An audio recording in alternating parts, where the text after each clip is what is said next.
first page of Google might not be the best for everyone.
Hey guys, welcome back. Let me know if you guys can hear me alright. This is kind of an experimental thing tonight.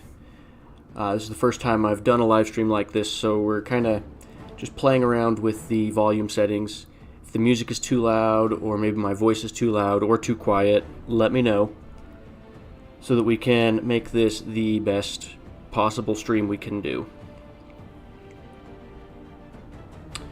Anyway, I see there's a couple of you guys watching so far.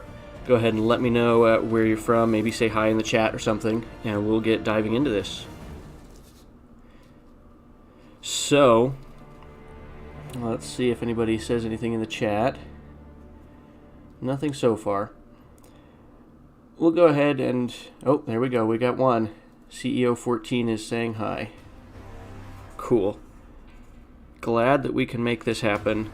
So Bellum was nice enough to send me one of each of the sets that's coming out for the city-states this month, so here in the next couple weeks.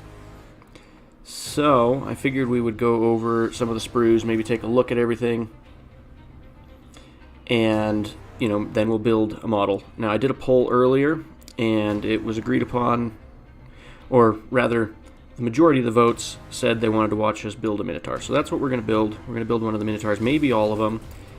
And depending on how much time we end up having, we'll get into basing them. Maybe I'll let you guys give some input on how we should design the base for the Minotaur. So to start this off, I guess we'll start by looking at the sprues for the hoplites and phalangites kit. So I've got this on autofocus. This is another thing we're going to experiment with. I tried doing manual focus, but I found that with moving around, especially when we start building the model, it might be easier to just do autofocus. So we're going to experiment. Every time I move it, it's going to focus, though. That might get annoying. I can always switch it.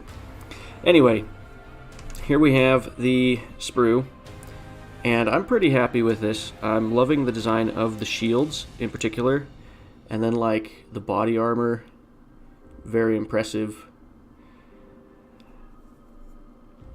I like that all the pieces are nicely numbered. Now, we do have instructions to go with these. We'll take a look at those in a minute.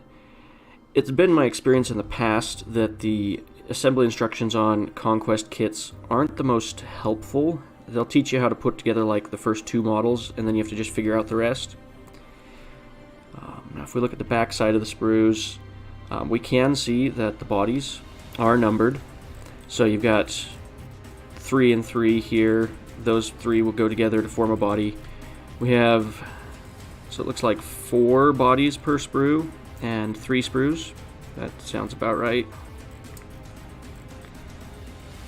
So there's the back of the sprue. I also have to say, I love the design of the spears on these guys. So they got the spears, and then they've got like their halberd, pike looking weapons. And I love how mechanical looking these are. They almost look like they stepped out of a sci-fi show or something. So I'm really excited to get to paint those. And then we have the, for each sprue, for the main bodies, there's also another sprue that has the rest of the 4th model for each sprue. So I guess what happened was they couldn't fit all 4 of the models on one sprue, and so you got like 3 little partial sprues. And as we can see on there, there's a couple head options on the extra sprue. And look at those faceplates, if it'll focus. Let's get a little closer. Those are cool. These are going to be some really fun models to paint.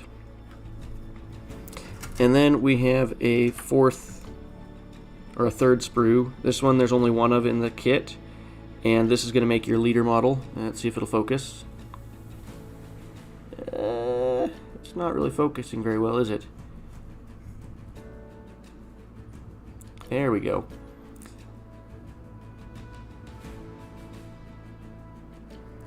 Yeah. So, fun thing about the city-states, none of their squads are going to have banner bearers. That's written in their rules. And so you'll notice that the sprues don't have any banners. The closest we get is this bit hanging off of the leader's shield. And that's going to make them very interesting gameplay-wise, because they're not going to be re-rolling charges. And so this kit is a total of 3 main sprues, as we have here. They're all identical. And then 3 kind of secondary sprues like we established, and then the 1 additional partial guy. So a total of 7 pieces that come in that kit. Now, we'll take a look at the Minotaurs. The Minotaurs are 2 big sprues and 1 small sprue. So take a look at the first sprue. And we are looking at 2 bodies on this sprue. And if we flip it over to the backside, they are B and C. And this piece isn't labeled. I'm assuming this will be the other part of body C, because it is a torso piece. Now, if this will focus, here we go. Take a look at the sprues here. I'm loving the shoulder pads right here. These are going to be a lot of fun to paint. I'm not quite sure what colors I'm going to do with them, but I really like the kind of scale armor, and that's featured all across pretty much all of these models. Their gird armor is all very layered and cool. And then I'm really loving, this is probably my favorite weapon from the kit. It's a big 2-handed axe, and it is big. It's very massive. I'm excited to get to paint that and put it on a model. And then the other sprue in the kit comes with our other 2 shield options. I like this shield, and I like the shield on the other sprue. I'm not as big a fan of this shield. It's just a little bit different design. I'm not quite sure how I'm going to paint it. It'll probably be the last one I paint on the squad of Minotaurs that I do with the shields. And we've got a couple weapon options. Now, there are enough weapons on here that you could, if you buy 3 or 4 of these kits, you could probably build 6 or 7 different Minotaur poses. So that's great. That was one of my biggest worries with the Minotaur kit. When I first saw it announced, I noticed that the 3 main body poses are all very unique to each other, but there didn't appear to be a whole lot of customization for the overall pose. So I am glad to see all these extra arms on there. There's also about double the number of heads you need. So that means you can, play around with the poses on the head and the facial expressions a little bit too, which was another thing I was worried about with the kit. I wasn't a huge fan of the heads being all the same, and that was something I was worried about, because most of the other kits of this size, the brute kits, for example, like the bone golems, they didn't have a ton of customization in terms of like the face of the brute, whereas these look like they're going to have plenty. And we'll see when we get into them. This is probably my favorite body of the Minotaurs, the armored one. I think it's going to be a lot of fun to build. Anyway, we also have a third, partial sprue. I noticed that this one's printed in a slightly different color plastic, so probably just part of a different batch of prints that they did. But it's just it's your kind of your hero pose arm here, the one that's pounding down on the ground.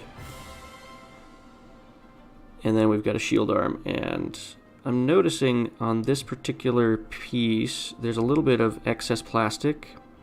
So this must have been one of the earlier prints for this particular sprue, but still very cool. Moving on, we have both of our characters. Now, none of these were sent to me in a box. These were preview models, so they were sent just in a big collective box, and everything was wrapped in foam. So let's jump into the Aristarch.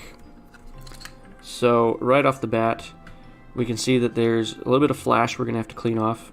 Looks like it just flakes off pretty easily though, so we should be able to just go in with a basic X-Acto blade and just kind of break it off. It's not even focused, is it? Come on. Focus. Okay, we might switch to manual focus if I can't get this camera to start cooperating. You guys have to let me know how long it's been out of focus. Why won't you focus for me? There we go.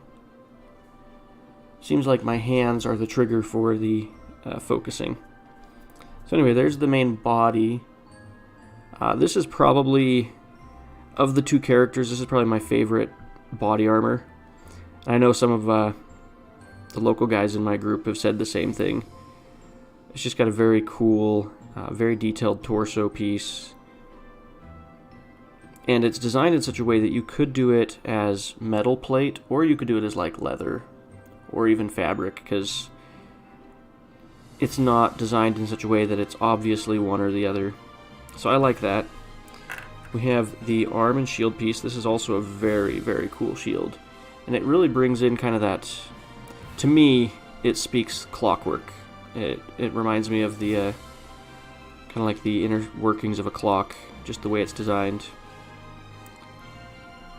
So, moving on to our next piece, we've got just his like cape arm. So he's got this arm that'll be sitting here like this, just kind of resting on his sword, holding up his cape. Very cool. It's not focused again. Urgh. Okay, that's going to drive me crazy, so we'll probably switch to manual focus and just deal with it. And can we get the helmet to focus at least? Show me some focus. There we go. So here we have the helmet. Very impressive sculpt. And like I said before, most of this flash you could even just scrape off with your fingernail if you wanted to. It's pretty minimal and easy to clean up. We do have a little bit of excess sprue here. I'm not sure if that'll be the way that they ship, or if that's just because I've got a preview version. But either way, might actually be convenient for cleaning it up to be able to hold it with a little handle. So we'll set that one aside, and then we've got the pull mark. Get him out of his bag here.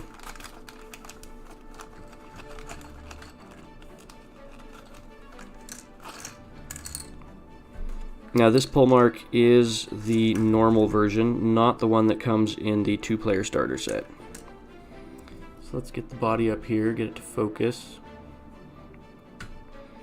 So this one's kind of interesting. Sculpt-wise, especially the torso, it's designed in such a way that you can kind of interpret how you paint it. I'm pretty sure this guy is meant to be 100% clockwork in this sculpt. Because if you notice, looking at his back... come on, focus for me here. Focus. If you notice, looking at his back, his spine region right through here is very clockwork. He's got gears and stuff. Really, the only part of him that looks organic, if it'll focus, is this front part up here. And that's just because it is designed so it's got like the abs and the chest muscle. In the official artwork, that piece is painted steel colored. Come on, focus for me. Okay, before we go any further, I think I'm gonna just take my webcam here, go into properties, and we're gonna turn off the autofocus.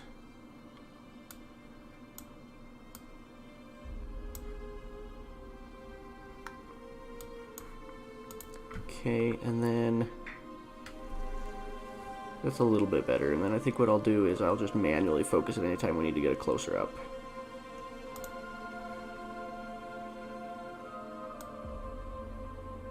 There we go. So yeah, you can see his body. Very detailed, very fun. I love that his legs are also clockwork. The design here is a lot of fun. He's got a really cool looking shield. I kind of am inclined to like the Aristarchs a little more, but still really cool. Pretty straightforward cape. It's got some pretty cool trim down at the bottom. And then we have the spear.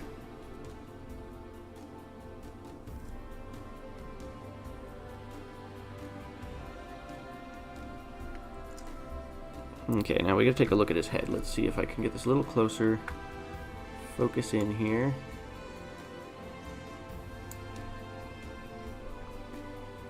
Let's see, there we go. So his head's really cool because he's got, so like the area in here on his face is like organic, but then the rest of the face is very much mechanical. He's got like a breather, respirator going on, really cool plume, and a very detailed helmet. Don't know if you can tell, but there are little lines all the way across the brow of the helmet. It's very cool looking. Don't know how well those are going to show up when painted. I guess we'll find out when I get around to it. Once again, we've got a lot of the flash going on this piece. Just kind of clean it off here. This is a really cool looking arm. This will be his shield arm. And as you can see, it's very mechanical. Get it closer there. There we go.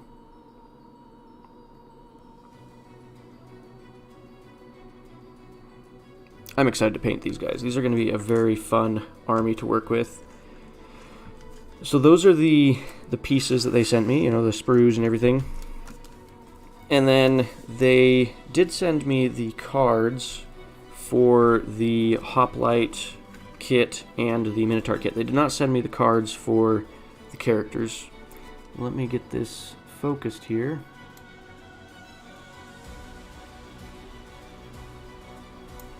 Here we go. So here's our card for the Phalangites.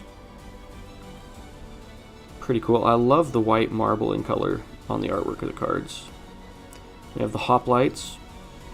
Also very cool. Try not to have it glare too much here. The Thyrians. And the Haspits.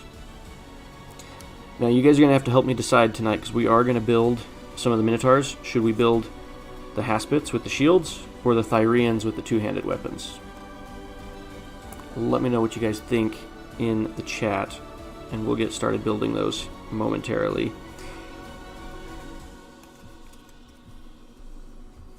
Okay, take a look at our instruction booklets, see how useful they're going to be. Huh. Okay. So,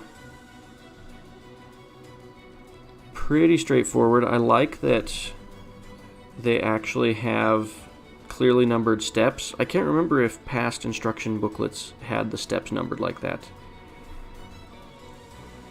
But it looks like it gives you a clear indication of which one's the Hoplites and which ones are the Phalangites, so you know when you're building. And we got this page over here. Kind of out of focus right now, but it's okay. It's just the instruction booklet. Very cool.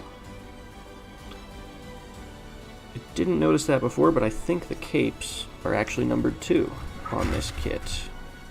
Oh, sure enough, the capes are numbered. That's convenient. That way you always get the right cape with the right body. And then we have the Minotaurs instructions. Pretty straightforward. Looks like they do show you how to build all three poses. So this one does show you how to build each of the models in the kit with either variant. I kind of like the design of the instructions here. Like, it just puts it in two columns, very organized, very understandable. Okay, so far we've got one vote for the Thyrians. I'll be honest, I'm inclined to agree with the Thyrians, just because that's probably what variant I'll use for my paint tutorial, so it's a good option.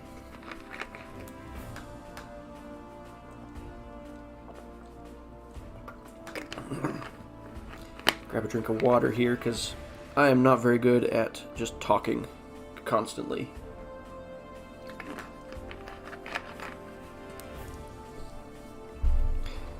Okay. Well, I guess let's dive into the building here. Let me just get kind of an idea here of where my focus needs to be.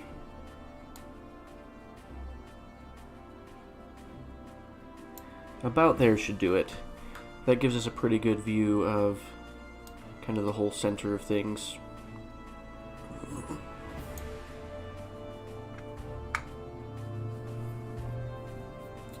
Okay.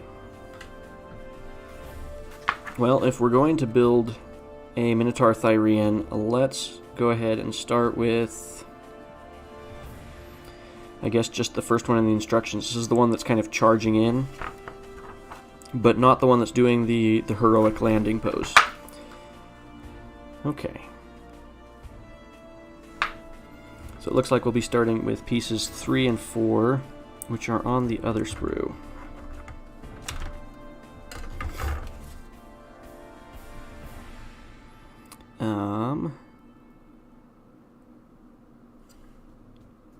Or are they? No, they're not. I just can't read. Oh well. Who needs reading, right? Okay.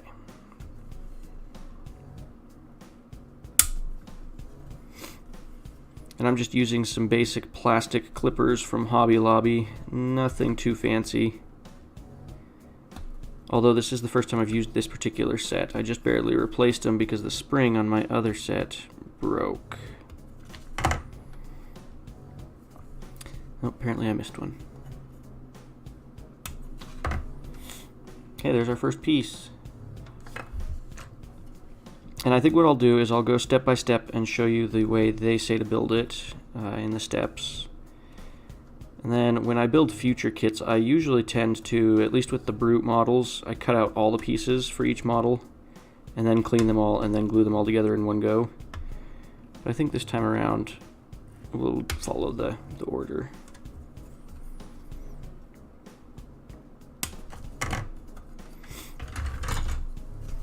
Okay, and to clean up the excess plastic, I've just got an X-Acto blade here. I prefer the wider handle, but for any detail work, I do have a thinner one. So we'll just start by trimming it off, and there are a couple spots. I've noticed that some of the connection spots with Conquest's kits will connect kind of on the corner, and as a result, when you cut them out of the sprue, you end up with a little bit of extra plastic here, so we're just going to trim that off and cast it aside. And then we just go very carefully trim off the extra.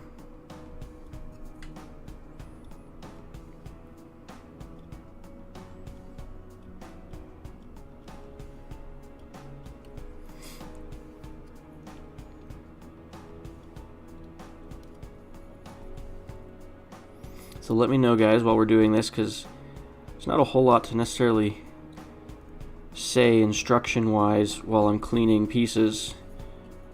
How's your guys' day going? Let me know if there's anything, exciting. You got any exciting projects going on or anything in the chat.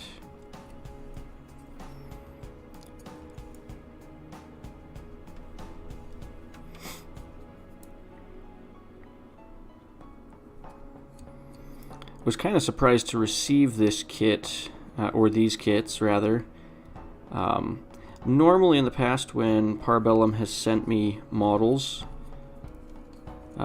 they usually give me a tracking number, or at the very least tell me that I'm receiving models. This time around they just kind of showed up, which I'm perfectly fine with. It kind of made my day yesterday when these showed up. But it did surprise me. Okay, there's our first piece cleaned up. It looks like these are going to be a pretty straightforward assembly. I don't think there's going to be too much complication in the build design. And I mean, it builds, at least this first one builds in 3 steps, so it's pretty fast. Pretty simple. Now there might be a few spots where I trim off a little extra plastic. that's okay. As long as it's in a spot that's not super visible, it doesn't matter.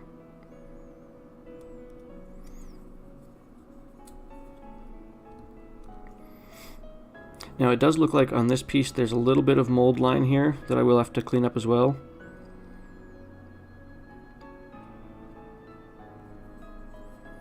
So just be aware of that when you build your own.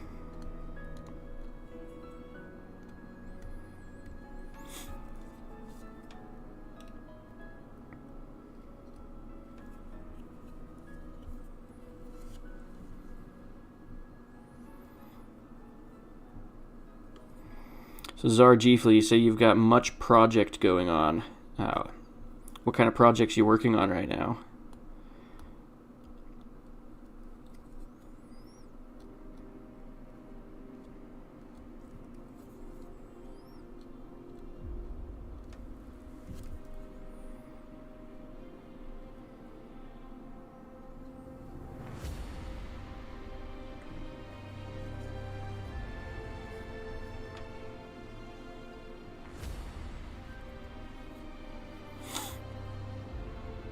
Oh, that's a fun project, CEO.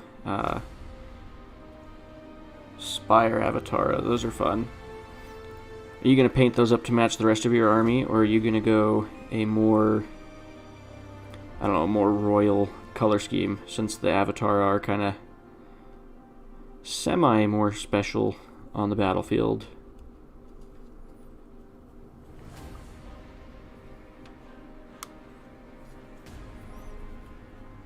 Okay, I think I've got this piece cleaned up. There's spots where it might not look like it, but those pieces, or those areas, are actually smoothed off. They just will look kind of weird until they get painted. So I am going to be just using some basic plastic glue that I got at Hobby Lobby. I'm not going too fancy with the glue. Normally I would use Games Workshop's Citadel glue, but today this is what I have. Gotta find a paper towel real quick to wipe off any excess glue. There we go. Now I found that this particular bottle of glue is pretty slow to get the glue flowing, so I usually have to just squeeze it for a little bit and dump a little bit on the paper towel. Come on.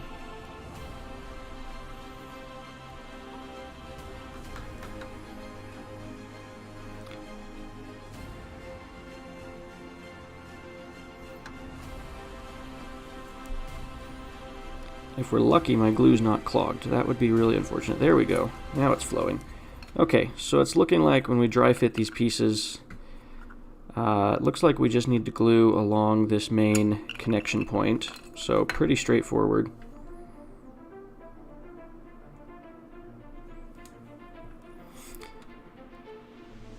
So CEO, you say that you're going to make them... Oh, never mind. You already answered the question. Basically, as soon as I started asking it, you answered it. So you're going to make them red and white with silver and gold highlights. That should look pretty good. I'm assuming red is going to be for things like your, like the tabard and any fabric parts that are on the model.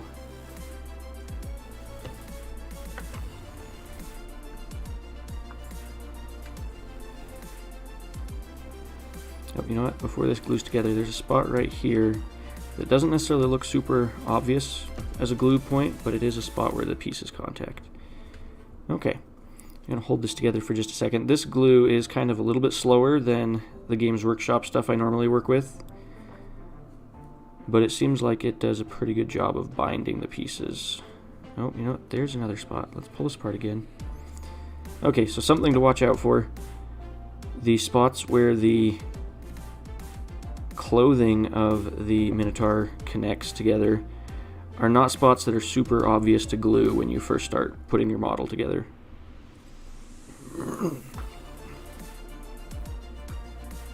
Cool, cool, cool.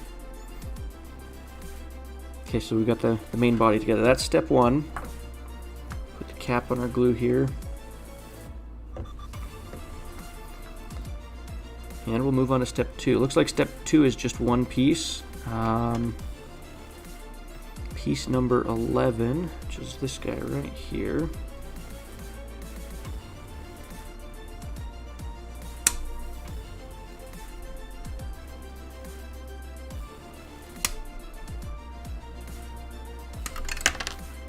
Well, there it goes.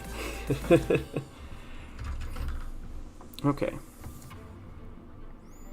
This is another one of those weird spots where they connected it on a really wide connection point. And so there's actually quite a bit of cleaning up to do. And it's kind of an important point too, because this surface needs to be flat enough to fit in on the piece it connects to.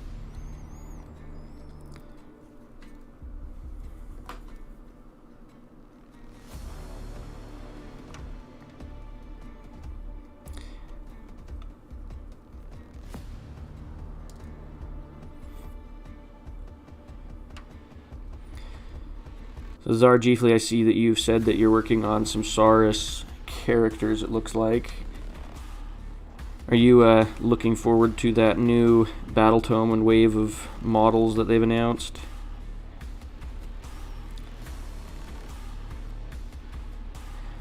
Because I personally thought the new Seraphon looked pretty cool.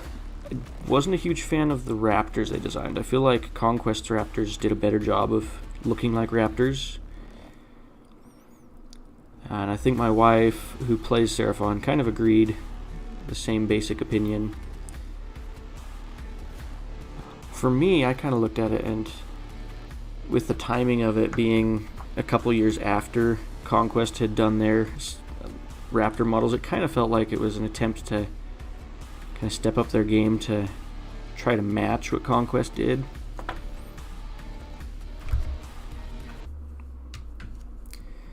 But other than the raptors, I love the rest of the models they've announced for the Seraphon. Like, really enjoying the design of the new Saurus warriors.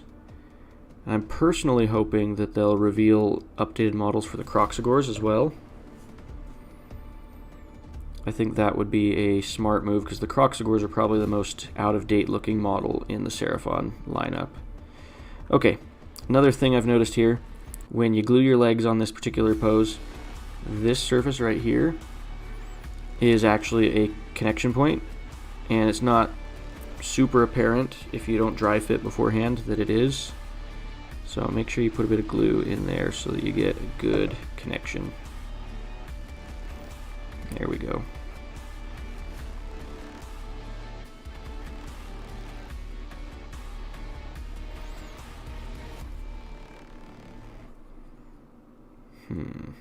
It also looks like there's a pretty good seam line right through here that might need to be filled with some green stuff before we paint this.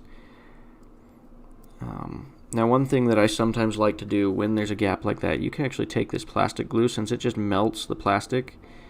As long as you don't put a ton of it, you can dab just a little bit in the gaps, and it will cover them up. Especially this one. If you're using the Games Workshop plastic glue, this probably wouldn't work as well, because it's a lot stronger and acts faster. But on something like this, you can do it without destroying the details too much. Anyway. Looks like the seam down here is pretty aggressive too. Some of that just might be a matter of holding the pieces together and applying pressure for a little bit longer. Okay, well that's step 2. Put the cap back on our glue here. Moving on to step 3. Step 3 is where it looks like you're going to have options. Step 3 has you doing the arms and the shoulder pads. We're going to go ahead and build this one with the weapon that it recommends, which is number 14 here, this big hammer, two-handed hammer.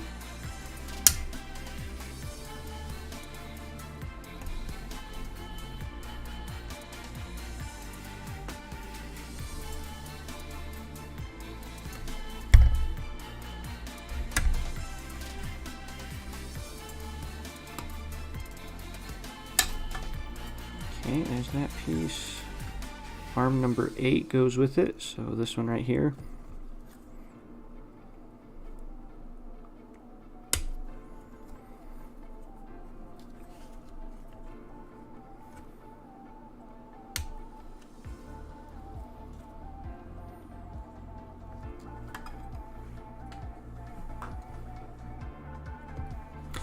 No, I guess that makes pretty good sense, Czar. I guess they are more modeled after the egg-stealing dinos than the raptors. I hadn't thought about it like that before, because they call them raptors, I believe. When they announced them, that's what they called them, so... But I guess with that aesthetic in mind, yeah, they look a little bit more bearable.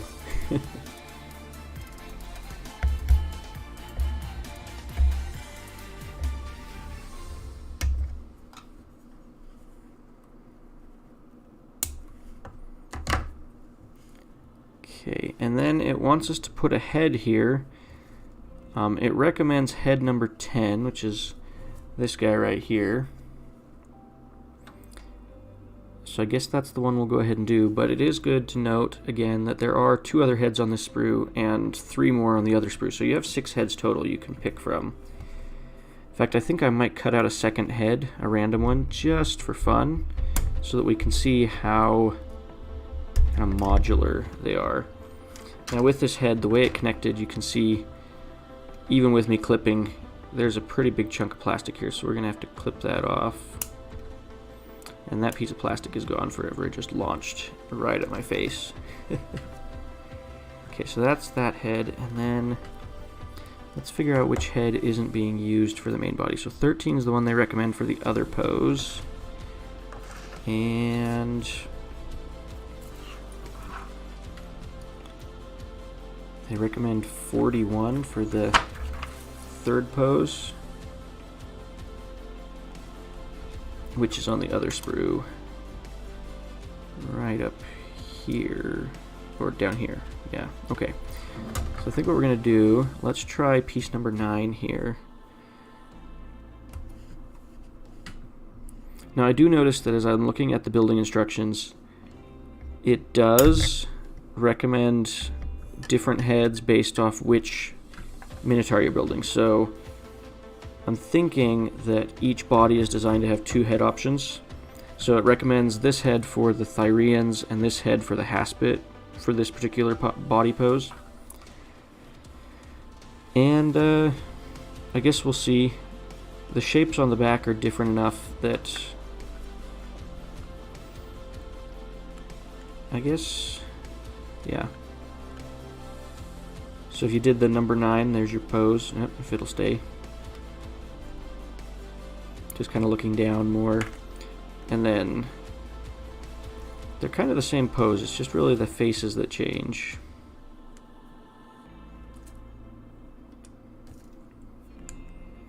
Which makes me curious. Let's cut out another head and see if they fit as well, or if it is designed to go with specific bodies. Let's cut out this one here. This is piece 13.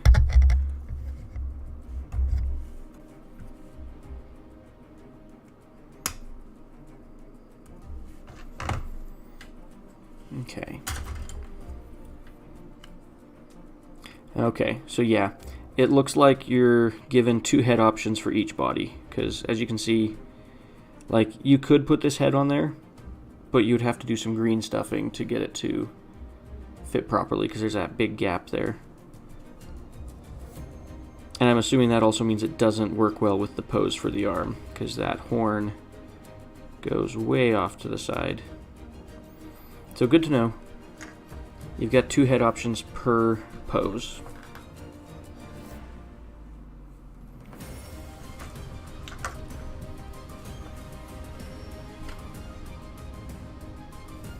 Now once we get this built, I do have a couple other brute models and I think a household knight sitting on the counter behind me.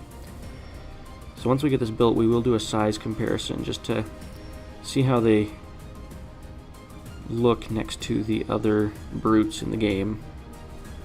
I got to see one of the studio artwork models at LVO a week or so ago, and that was really cool. The pictures that you see on the box art for these, in my opinion, don't quite do justice to the level of detail that was put into the paint scheme. When you get to hold those box art models in hand, you realize there's a lot more going on. It was really cool to see.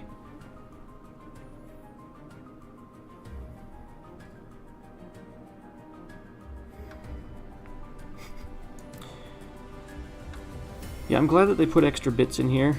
It's going to be great for conversions for other games, or even just for fun. I mean, those heads especially. I could see a Wadroon encampment terrain piece with a couple Minotaur heads mounted on the wall. That could be a lot of fun.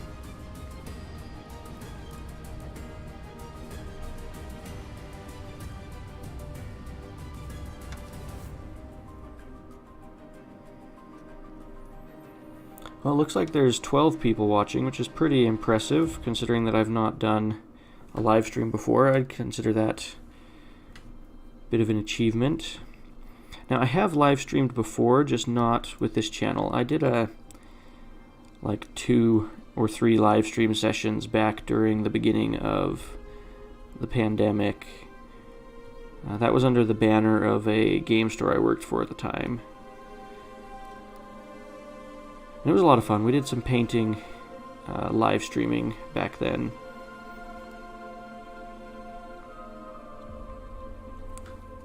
So it's kind of fun to get to go back into streaming and do it again.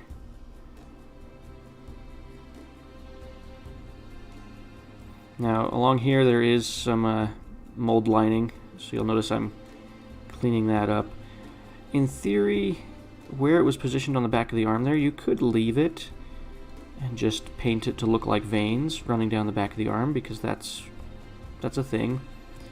Which, speaking of veins, there is a really defined vein sculpted into the arm running along the front. That's going to be a ton of fun for painting, because that's one thing that a lot of sculptors don't put on big muscular models. They don't really spend a ton of time focusing on the veins. And it could just be an art style choice, because some people don't like the look of huge veins sticking out of an arm. So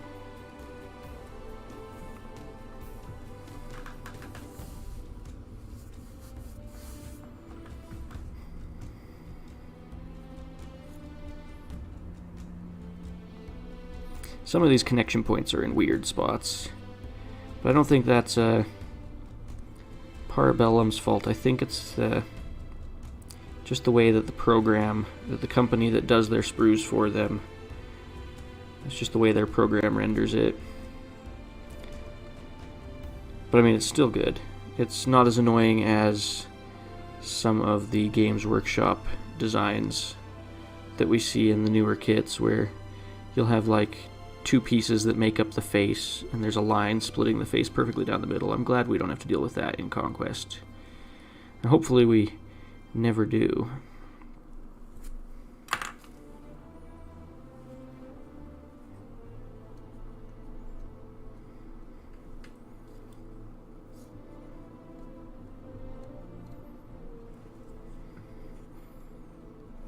So as I'm cleaning up these heads here, I guess we should decide which head we're going to put on this guy.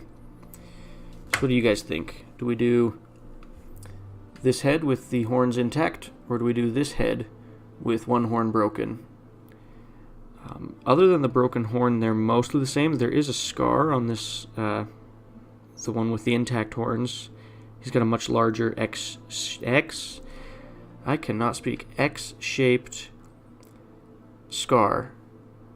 I apologize there. That was getting tongue-tied. And then the other one just has a scar here. It looks like a simple puncture wound, and then a slice right along the nose. Man, I'm kind of embarrassed I got tongue-tied there. That was annoying.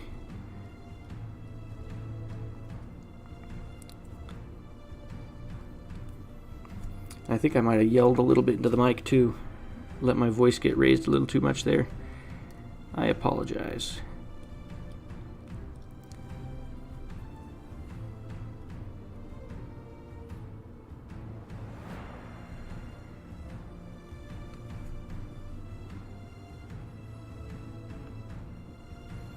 Yeah, the design on the bodies of the Minotaurs, at first I was a little hesitant about it. I wasn't quite sold on it, because we saw the bodybuilder art style in the concept art, and it was a really cool design. And then when I initially saw the pictures of these, I wasn't a huge fan of them. Now, having it in person, having it here in my hand to be able to look at it, the body type is better than I think the pictures make it look. They definitely have the power lifter brute body build instead of a bodybuilder. And once you get him in your hand, you can definitely tell it is muscular, it is toned, there is definition. You can't really see it on the one I'm working on right now just because he's wearing the body armor. But if we were to look at the sprues again, you look at like the muscles on the back of this guy, and they're actually pretty defined. Like there's going to be a lot of highlighting and muscle tone stuff you'll be able to do with his back. And then like you got the front here, it's still pretty defined. Like yes, he's got the gut that a power lifter would have because he needs that, you know, that fat for energy and everything.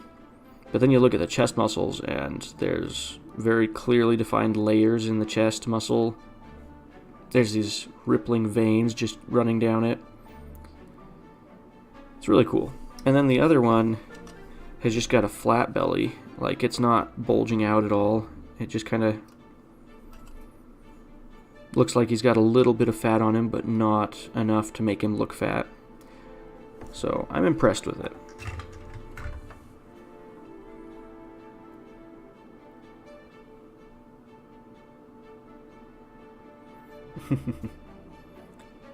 Tongueth tideth. Yes, that's what happened.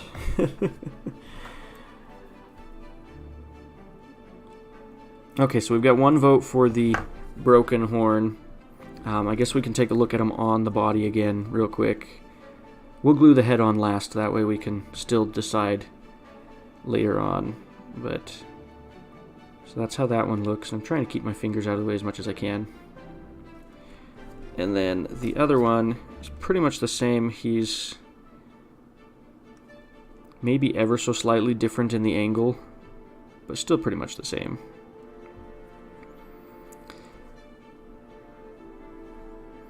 Now I will say from like a thematic point of view, I think the broken horn is a little bit better because this guy's not packing a shield, and so it would make sense that he'd be taking more damage, get more scarring, and maybe a broken horn.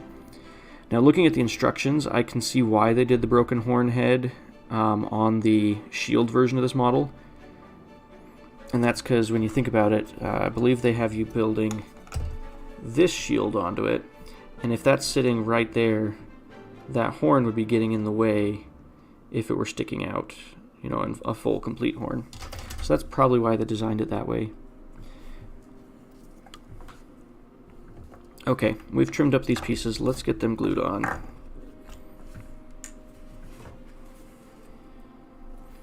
Give it a second for our glue to start flowing here.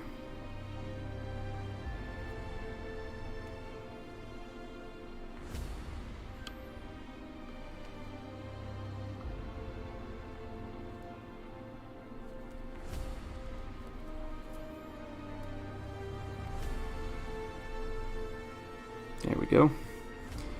Okay, so I think what we'll do first, let's kind of, so this arm is supposed to go on like so.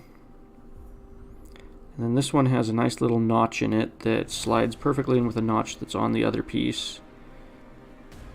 Okay, so the reason I'm dry fitting this here is because sometimes when gluing hands that connect to arms like this, you have to use like super glue, because otherwise I found, especially with like Space Marines and stuff, when you have two-handed weapons, it tends to be hard to line up the shoulder and the wrist if they're both glued with plastic glue that keeps sliding and falling apart. So we'll just start by gluing this at the inside of the shoulder here. I'm going to go ahead and go pretty heavy on the glue because I don't want this falling apart. Just hold it on there for a second.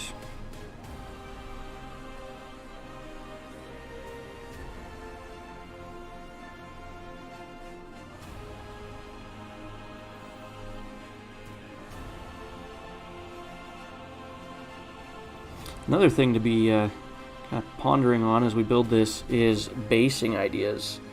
Because I think we might try to design the base plate here tonight while we're building these guys as well. And I'm going to try and do consistent bases across the whole army. But this is going to be kind of like my... I think the city-states will be my showcase army, at least for now. Where I'll go the extra yard on the paint job and the detailing. So we're going to do something fancy with the base. I don't know what yet.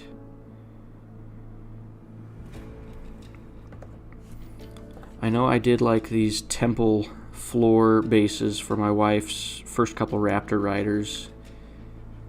They turned out really cool.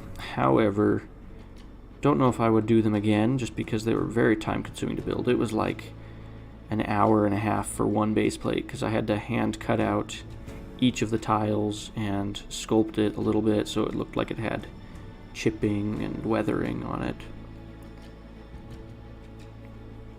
Okay, there we go. We've got the main arms on. We can kind of start to see how he'll look with the two head options.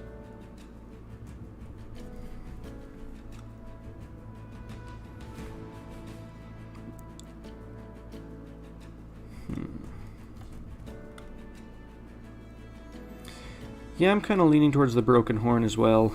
I think has more character to it.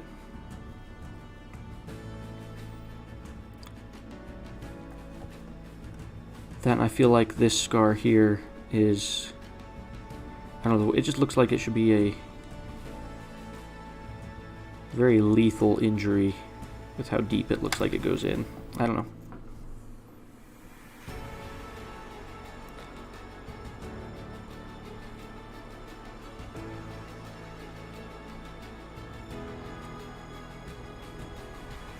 So Verathorn, I see your comment here. I think we will see more stuff like this from Parabellum. In fact, I know we'll see at least one more beast kind of like this, because I know that the Old Dominion is going to have a zombie, like undead version of the Minotaurs. So I would not be surprised if we saw some of those coming out soon. I don't know how soon. Old Dominion got quite a good first year of releases, so it probably isn't super high on Parabellum's priority list to give them a ton of kits this year. They are getting another kit next month.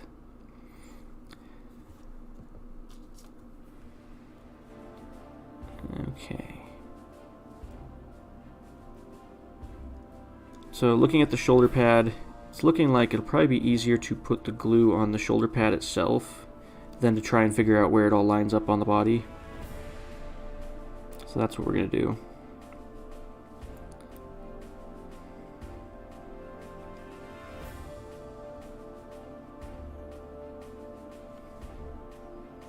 So going back to the topic of other creatures we'll see in Conquest, I think we will see more down the road for the city-states specifically. I know that when they designed the army this time around, they went in with the goal to have less units in the initial army packet so that they wouldn't be locked in to specific units down the road. So that way, if they decide they want to add, I don't know, say a griffin later on, they could do that and just add it and add rules in when they're ready to make it a official thing. Whereas if they added it now and then decided later that they don't want to develop the model, they're kind of stuck because they're committed. I personally want to see a Cyclops. I think that's a mythological creature that nobody really uses in their games, and so I think it would fit really well in Conquest.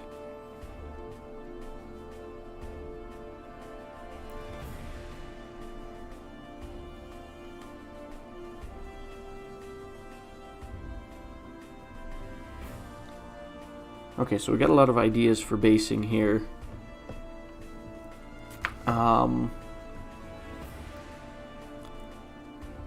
So a lot of these pretty straightforward. We could do a lot of them. There's a couple where I would have to kind of brainstorm what they would look like.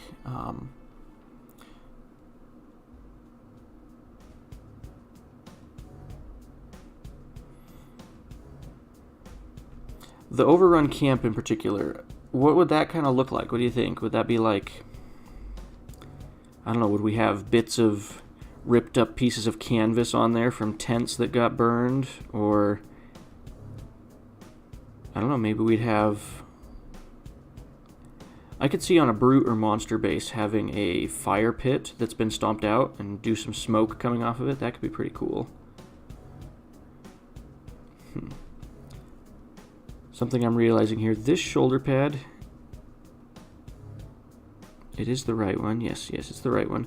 It doesn't adhere super smooth, so there's kind of a little bit of wiggle room where I guess you could position it how you want, because it doesn't quite line up perfectly in a designated spot. I think that will do. I guess it does on the back here.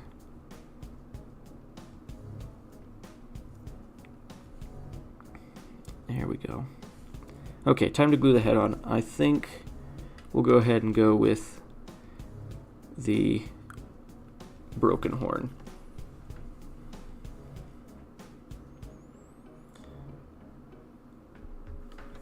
So I see a question in here about the profane sepulcher, and honestly I haven't heard any chatter about it coming anytime soon, but I also haven't heard anyone definitively say it's not coming soon. It has been my observation in the past that Parabellum tends to do not a ton of monster kits each year. They usually do a big one in the first quarter, which I believe that slot's being eaten up by the giants for the city-states. And then we know that the Wadroon are getting their Tauntaur this year, and I've actually gotten to see the sculpt on that, and it is beautiful. It's going to be a very fun model.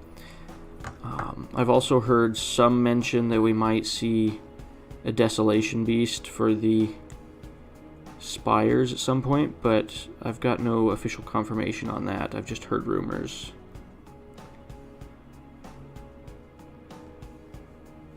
But I guess everything's rumor at this point, because Parabellum could always shift and decide a sculpt isn't ready yet.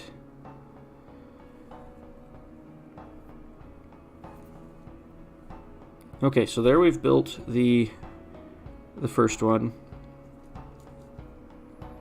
Pretty cool looking. So let's go ahead and give me just a second. I'm going to grab some of the other models, the other brute models that I have on hand, and we'll do kind of a rough size comparison. Because obviously we're not going to glue this guy to his base yet, because we're going to do some basing once we get the 3 Minotaurs assembled. Okay, so we've got a Warbred, Household Knight, Brute Drone, and of course, one of my babies, a Bone Golem. Okay, so we'll start with, I guess, the first brute in the game. So if we put side by side with the Brute Drone, you can tell these guys are taller, they're bulkier, and rightly so, because these are huge war cows, so very cool. And then next to a, let's do the Warbred next.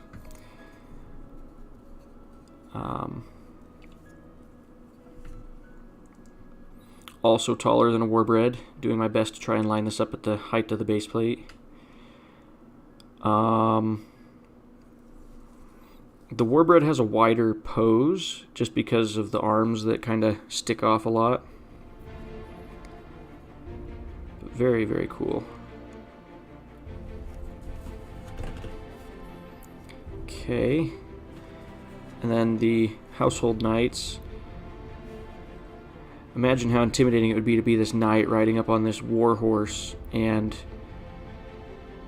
you're still having to look up slightly, or at the very least you're at the eye level of these giant cows that are plowing towards you with a hammer that's bigger than you are. I mean, look at that, the hammer's size of the whole torso of the guy. So there's that.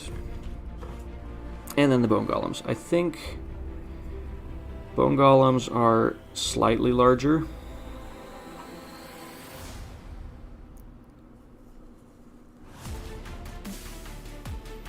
In pretty much every dimension, they're slightly taller, at least in this pose. Maybe the other pose isn't leaning over quite as much.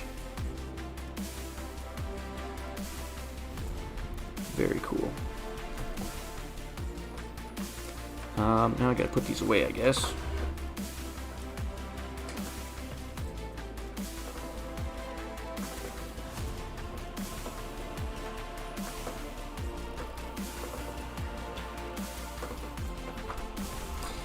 So as you saw, that first Minotaur, with me taking my time,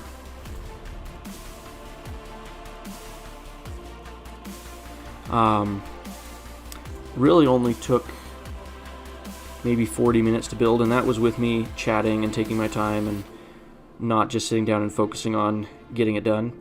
So really you could probably do these in, if you were rushing, 20 minutes to get each model out and have all three assembled in an hour. Let's clean up some of the shavings.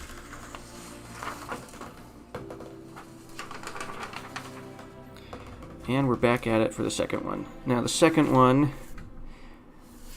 this will probably be my favorite of the three poses, because this is the one that uses that giant axe that I pointed out earlier. This axe here.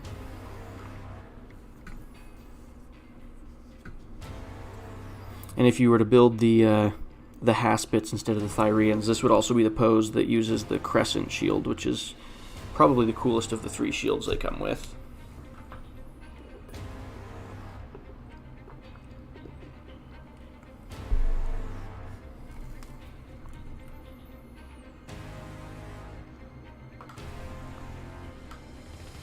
Welcome to the stream, David. Glad to have you here. Verathorn, I kind of agree with you.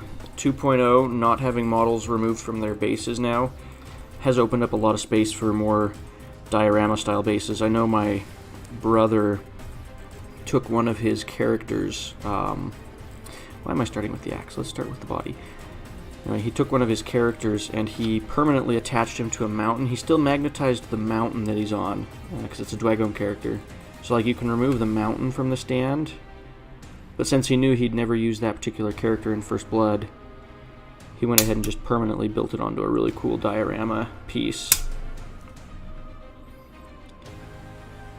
And I don't know if I'm going to go too far into that, because I do plan to use a lot of my models for First Blood. Or at least I'd like to have the option to, because my group does play First Blood almost as frequently as we do Last Argument.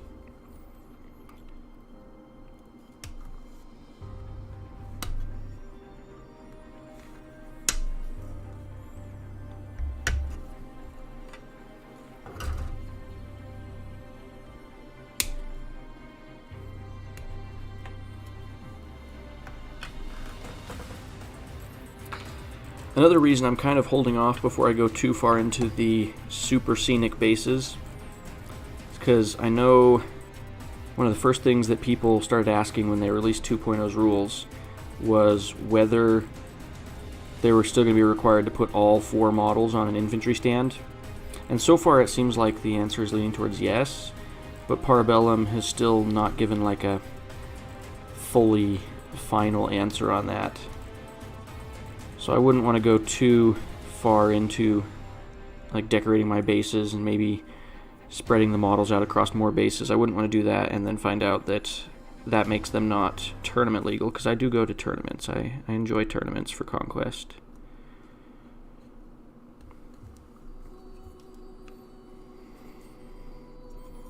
I saw pictures of one guy over in, I can't remember if it was Australia or the UK, where they'd taken their Old Dominion and they had used some of that new terrain from Warcry and had made very scenic display kind of formations for their army. And so when you put the army together in just the right way, all the walkways line up between the trees, and they'd have some of the Legionnaires up in the trees, like standing on the walkways. It was really cool.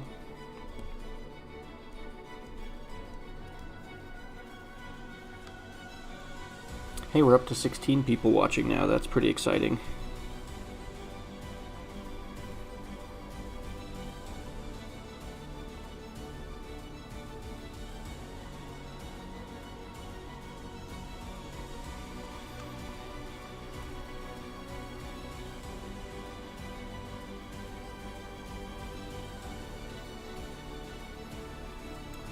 What's the detail like on these? Pretty good. Specifically, the Minotaurs are probably the least detailed of the new kits. Like, if we take a look at them, let me bring this closer and adjust my focus.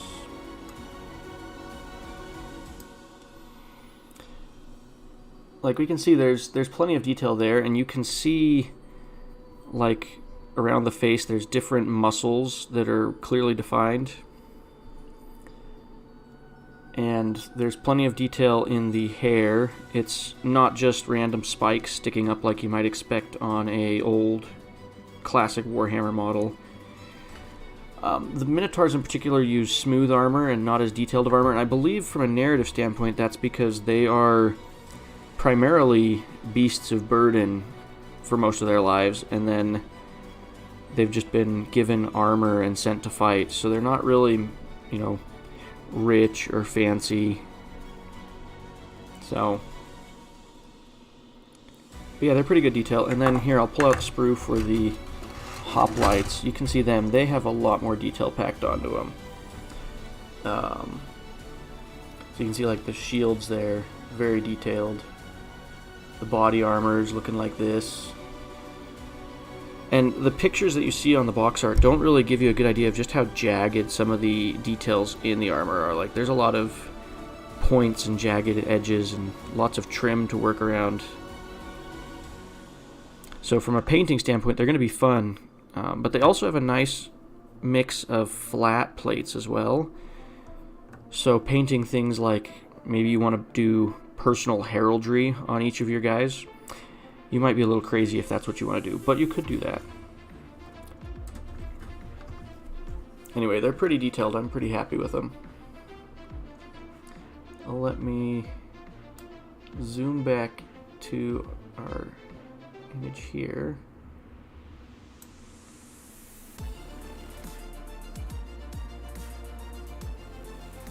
There we go.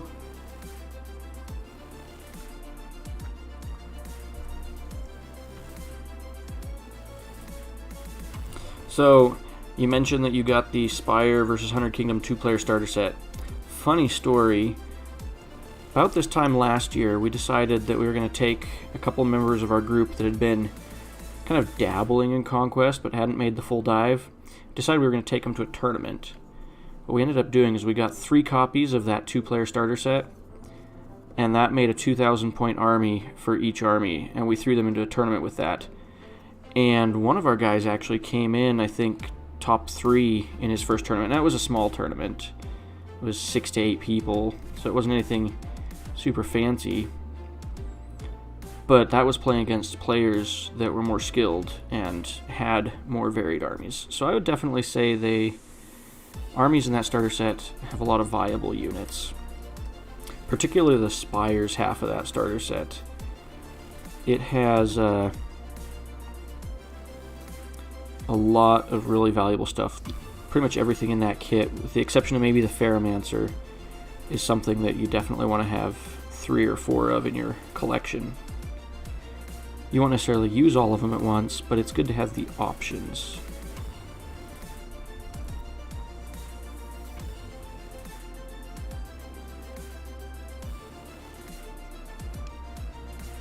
Yeah, I think painting these as lamellar could be really cool. Depending on which sculpt you're doing too, like, so the one I'm working on right now, his only armor he wears is around the waist here, and then he'll have his shoulder pads. Whereas the leader model of the squad, or at least I assume it's meant to be the leader, has got that breastplate. And you really could go either direction. Like, it could be fabric-based armor. It would be kind of silly to do it as leather. I feel like Minotaurs wearing leather might be a little, like, offensive to them, because leather is usually made from cowhide, and they are kind of closely enough related to that I could see a great moral dilemma there. As the city-states are trying to produce leather, and they just start, like, butchering their Minotaurs.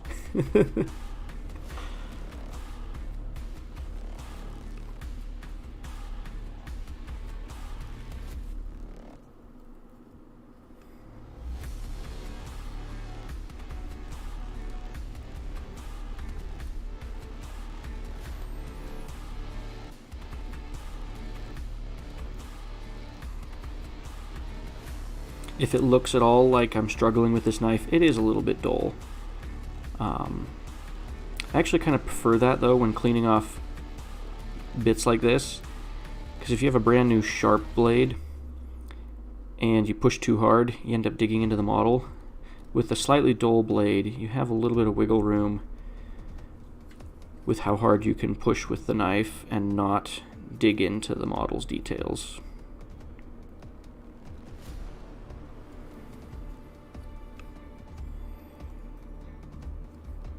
Okay, I think that's the first two pieces.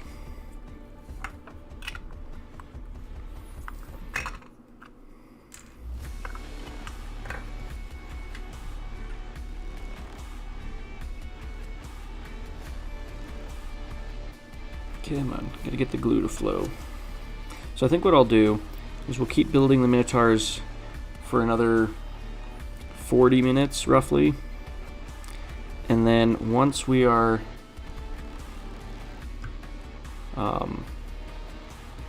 once we hit 8 o'clock my time, I will switch to basing. That way we can spend an hour working on some base plates. And then we'll end at 9 at the latest my time. That gives us a 3-hour stream. I think that's pretty good. Longer than that, and I run the risk of becoming boring, or more boring than I normally am.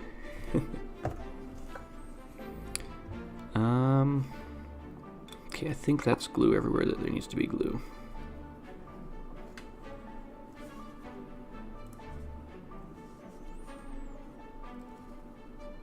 Okay, moving on to the next step.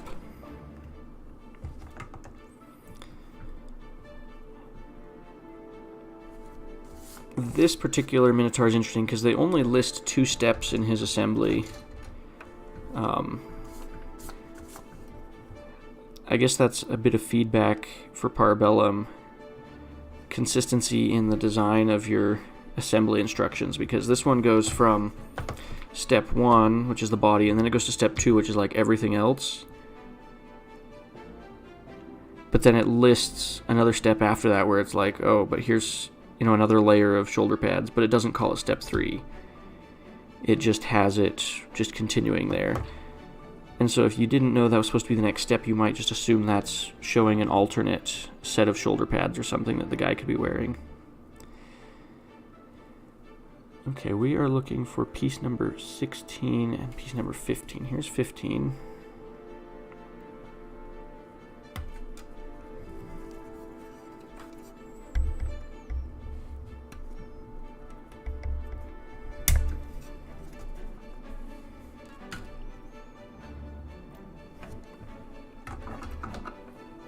And piece 16 is on a different sprue.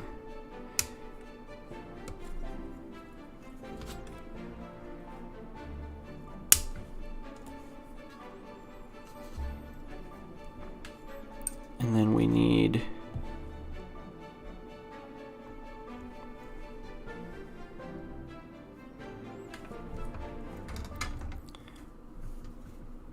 $27, which is this big one here.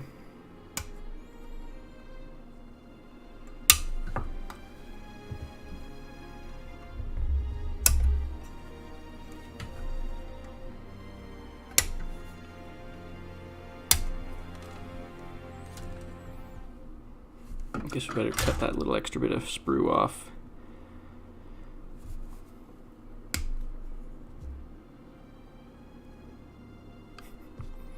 I feel you there. I think the assembly instructions are one of Parabellum's biggest things where they're kind of behind companies like GW. Now, I think Parabellum's doing great things in pretty much every aspect of their business, but their assembly instructions do tend to be kind of confusing. I feel like part of that, though, is that they're trying to leave it open for us to build the models how we want, at least up to a point. So I kind of understand the justification for having vague assembly instructions. See, I'm looking for piece number 25 here. That's 24. That's... okay, 25. Here we go.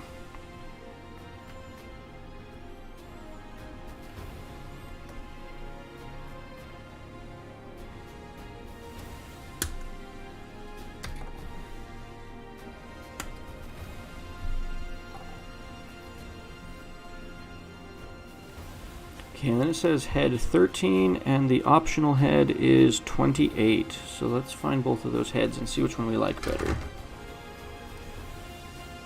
28's this one, and I think 13 might have been the one we cut out before to see if it would fit on a different body sculpt.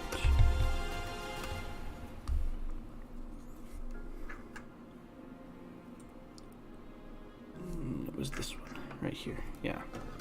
So here's our head options for this Minotaur.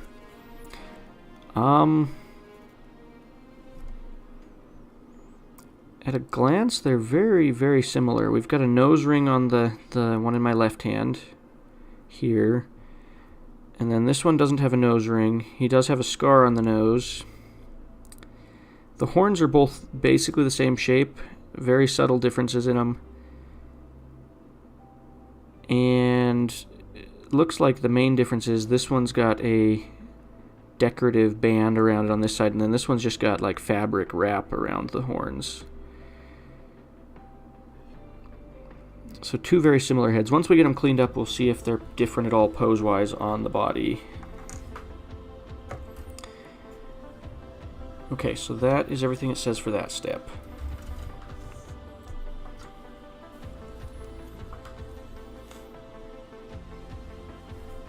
I agree with you there as well. The old Games Workshop kits have some weird instructions. Before the pieces started getting numbered, it was kind of just looking at the pictures and hoping that you could get the right pieces together. I remember building my first squad of Space Marines, and it was just kind of a rough guide of which arms go with which, and you had to just kind of guess which ones were which.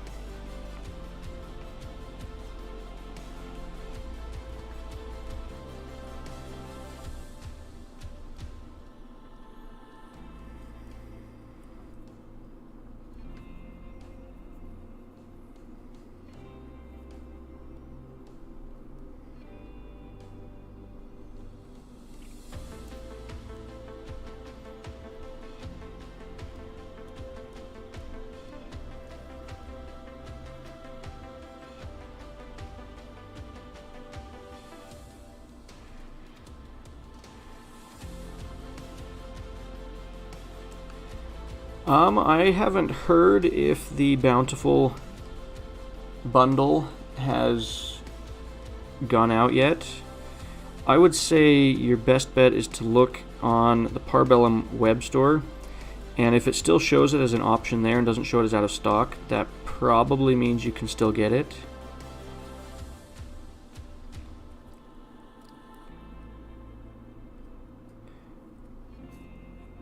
But I do think it was a while supplies last sort of deal, because they are trying to clear out those old starter sets.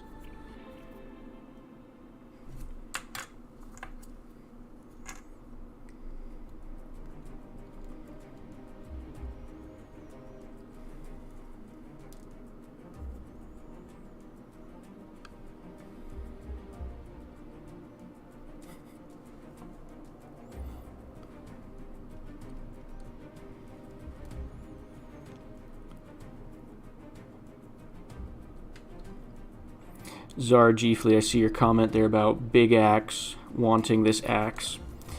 Your little Dwegome hero cannot have it.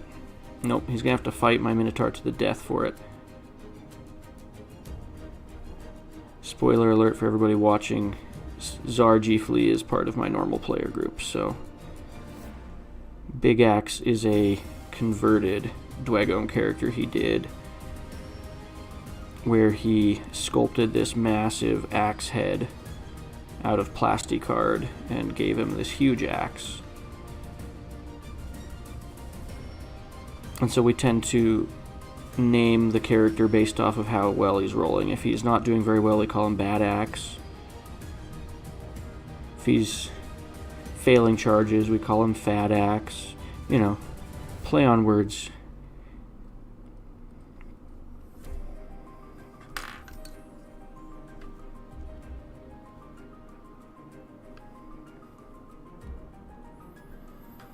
CEO, when you say the new kit looks better, are you talking the new 2-player starter set?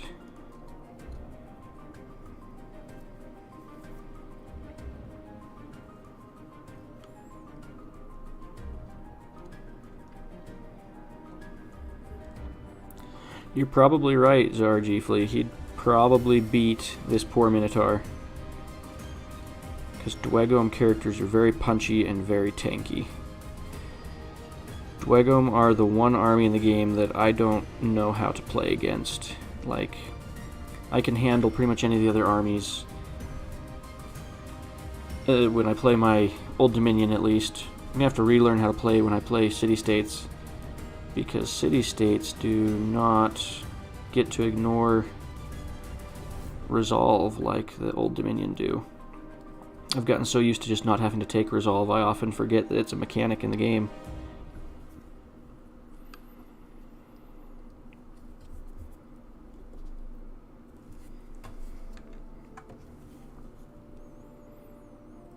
So I'm very curious with the, since we're building Minotaurs here, I'm very curious to see what the Old Dominion Minotaurs look like when they get those, because they're undead.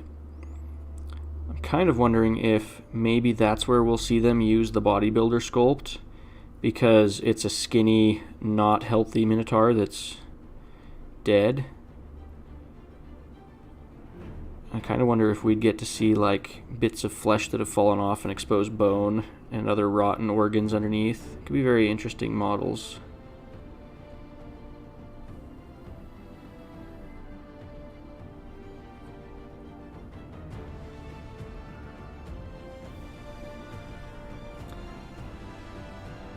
So Muzaro, you mentioned, or you asked if it's possible to make a kind of an elite build with the spires where it's all constructs and brutes and stuff.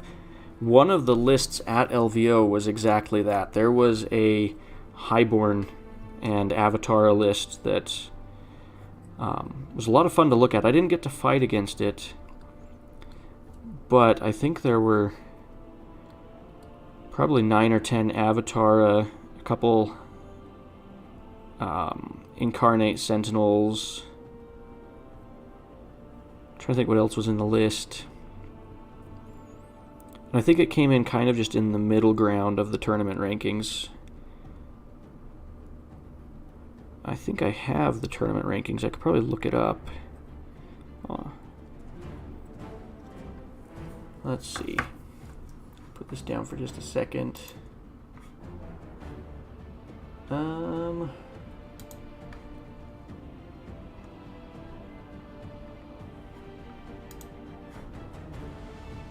That was on my other email. I'll open it later. But I'm pretty sure the Avatara list came in probably 8th or 9th. Well, yeah, somewhere between 8th and 10th, I think, for its placement.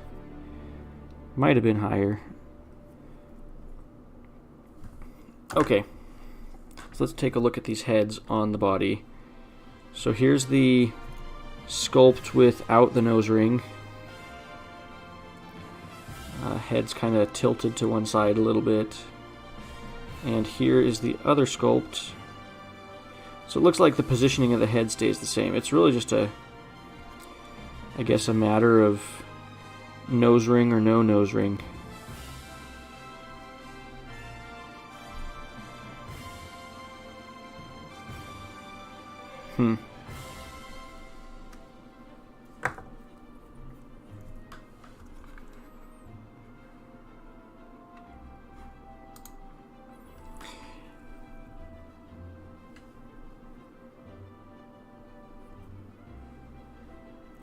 So David, you asked if I'm going to host more streams. I am hoping to make this a weekly thing, where every Friday, with the exception of the first Friday of the month, all the other Fridays I will try to live stream something.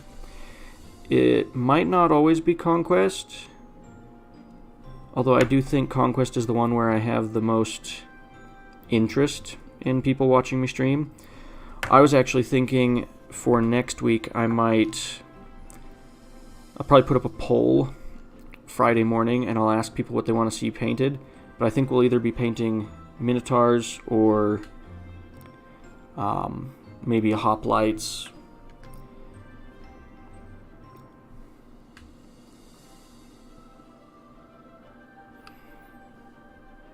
Okay, nose ring it is. We'll do the nose ring. All it takes is one person commenting, and that helps me make up my mind.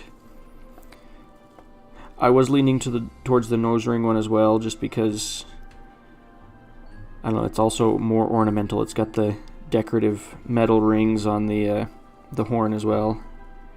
Get the glue to work here.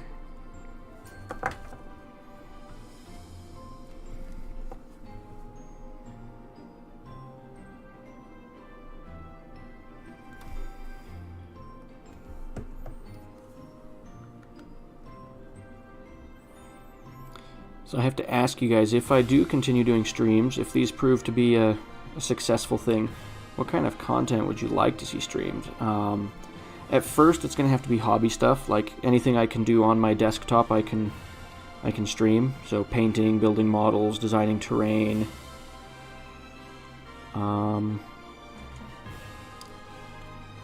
Later on, once I buy more cameras and lighting and stuff, I might consider streaming games. Like I could go stream a game of First Blood or a full game of Conquest.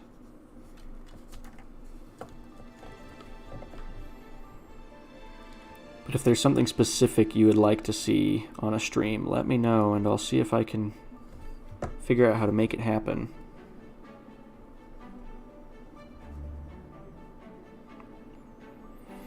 Something I'm noticing here as I'm building this model, it doesn't say so in the instructions, but I think you should glue the head on last out of the pieces that it says to glue on in this step, because I feel like this shoulder pad is gonna kind of be a little weird to fit in there. It would be easier to just not have the head on yet.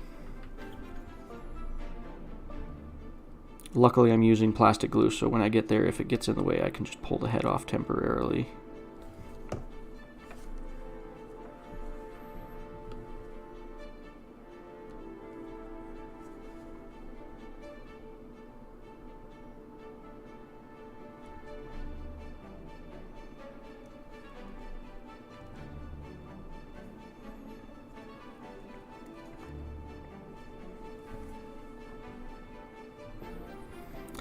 So there is one thing I am slightly disappointed with on the design on these guys, and that is that because of how they're sculpted, you can see they're clearly indented for where the shoulder pads need to go. So there's not really an option to build them without the shoulder pads unless you're willing to do a whole bunch of sculpting work to get them there on your own. Okay, it looks like this shoulder pad will actually go in pretty nicely.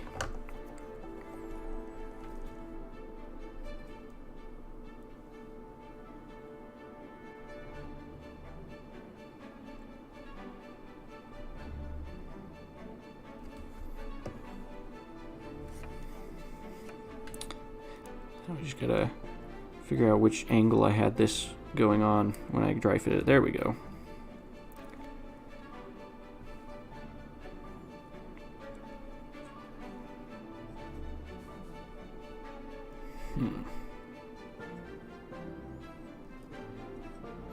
Another thing I just noticed, when you do this shoulder pad on this one, there is a indent right here where the shoulder pad lines up. So you won't want to push it. Normally I'd say push the shoulder pad all the way up as high as it'll go. On this one you're actually going to want to push it down to line up with that indent on the arm. Otherwise you're going to end up with a chip in his shoulder that looks out of place. Okay, one more shoulder pad to go and this guy will be put together.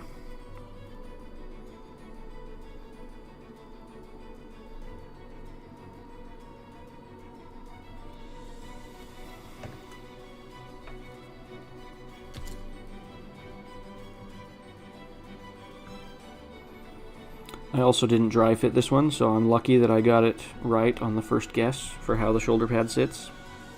I guess we're not almost done. We've got one more step.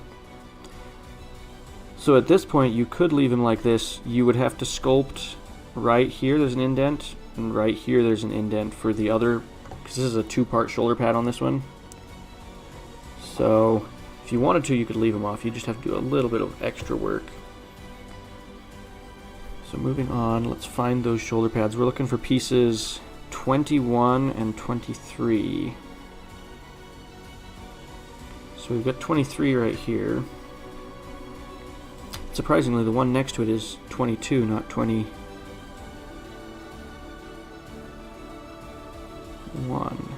Huh. Okay, so I think what you have going on here is 22 is the alternate to 23 for the right arm, because if you're doing the pose where he's carrying the single-handed weapon, he probably has it so it lines up differently and sits differently on the model. So I'm not sure how flexible those pieces are in terms of mixing them up. And it looks like it wants 21 for the other one, which is on this sprue. So these shoulder pads are spread out all over the place.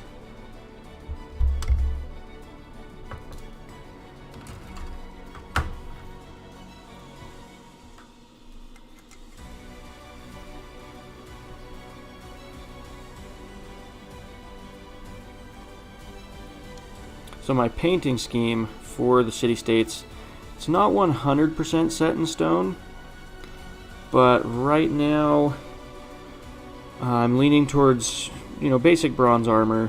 Maybe might paint it in such a way that it's kind of in between bronze and gold, where it could be one or it could be the other.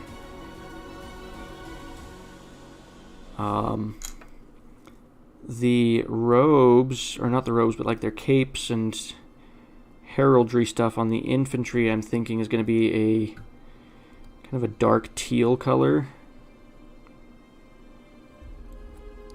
And then I might do blue for like the main characters or something. I'll grab the teal paint that I'm going to use for my base color here shortly. Actually, while I'm thinking about it, I don't even need to grab it. I've got these models that I painted for my Leagues of Votann army in 40k. So this green color here, this greenish teal slightly blue tinted color, is what I'm thinking for the robes.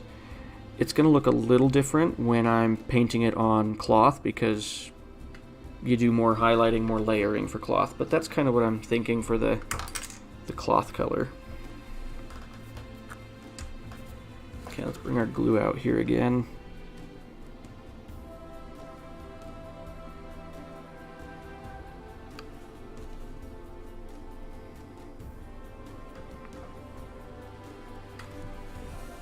Okay, so this one here has a ball on the inside, and I'm assuming that looks like it lines up, yeah, nice and snug there, and then it doesn't really jiggle around much. So I think we'll still go ahead and put the glue on here, for sure on the ball and the surrounding area, so it adheres to the arm. And then it looks like there's an indent here. I'm going to go ahead and put the glue there, because I'm assuming that's where it makes contact with the shoulder pad. And then I stick my finger in it so that I have glue all over my hands. And we should be able to just set it on there, and perfect. Hold it for a minute, I guess.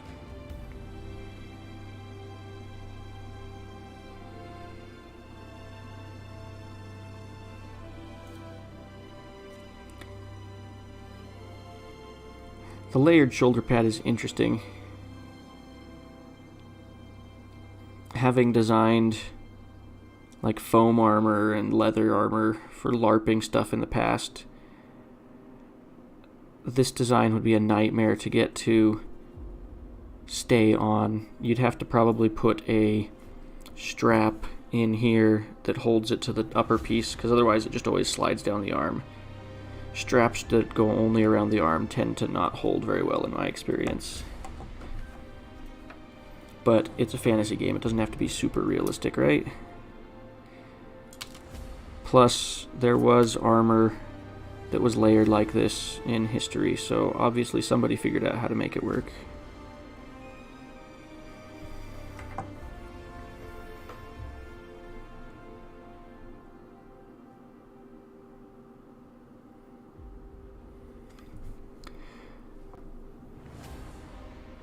I don't know, Benjamin. I think maybe a tactical live stream could work. It would have to be... The only thing you'd have to do is before doing the stream, we'd have to kind of decide on a couple of the main topics. That way there's a general theme for the stream going into it. From there, I think you could showcase a few lists, brainstorm some ideas, and especially if the chat is active, you could come up with some ideas for lists and throw around some theories. Now, would I be a good option for that? I don't know. I don't consider myself a super great list builder. I've lost the cap to my glue. There it is. I don't consider myself a super great list builder. I think I can build decent lists, but usually that's because I'm just okay at the tactics on the table. I believe Conquest is one of the most balanced games I've played, and it's one where I honestly think I could take just about any list that's built with at least 2 brain cells of effort put towards it, and I could have a fun time playing it. Obviously there are lists that would just be a nightmare to try and play, and I wouldn't try to work with those, but I think there's a lot of flex room in terms of what lists you can build that are viable. Okay, we're going to start building the third Minotaur, but I don't think we're going to get through it before we hit the 8 o'clock mark, at which point I'll switch to basing. Because I don't think the basing will take terribly long. And I don't know how detailed we'll go into it, because I'm not going to pull out like my extra bits and stuff to try and add detail to the base. I might add that detail later, but where I don't already have those pieces set out and an idea of what I'm going to do with the base, we'll improvise.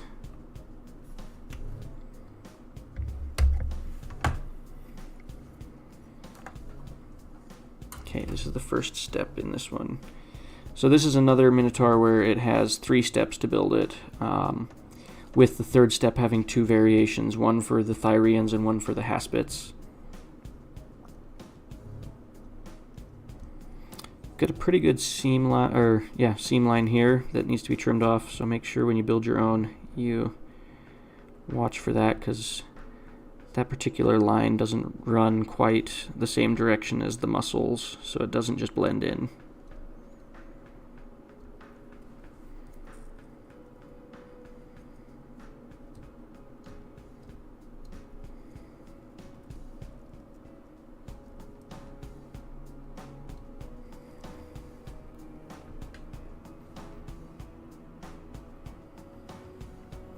Yeah, I'll probably use a mixture of cork and Vallejo texture paints for the bases on these models. I used to go all one way or the other, where I would either use the texture paints or I'd use the cork, but I've been finding that I'm pretty happy with mixing the 2 techniques. The cork tends to function as the rocks on the base, and the texture paint tends to give us the dirt.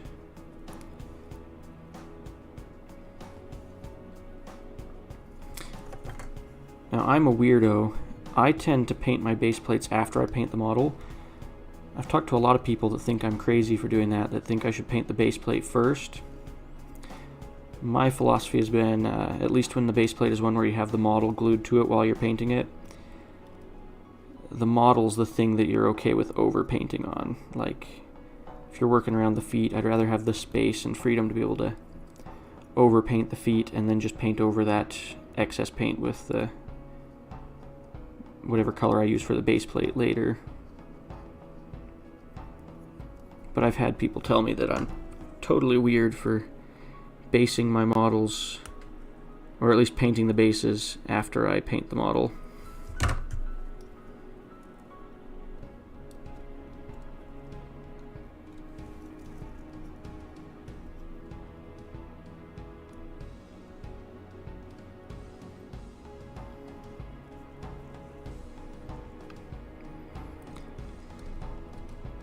I'll have to double check the rules on that. I don't know if you can get to defense 6. Like, I don't think it's hard capped that you can't, but I don't know that there are buffs to get you there. I've seen plenty of defense 5 Dwegome, and if you don't have cleave, you tend to just be sad. But I think it's also... I don't know if it's in the current version of the rules. I haven't read in enough detail yet, but I know in the older version of the rules there was a thing that said that a 6 was always a fail regardless.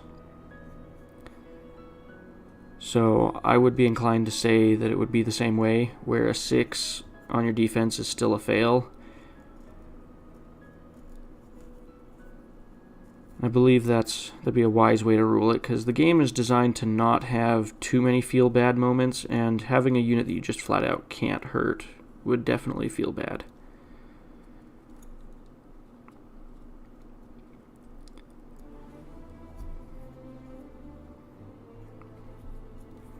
Dwegome were probably the army I have the least experience with, though, because I don't...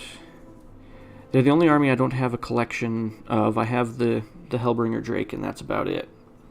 So I've never played them.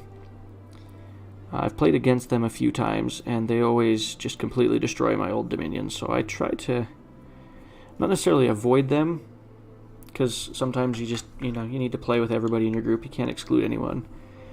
But I tend to try and get paired against the other opponents when possible. Because Dwegome were the one army that I kind of, I guess you could say, fear playing against. They make me nervous. They're very tanky.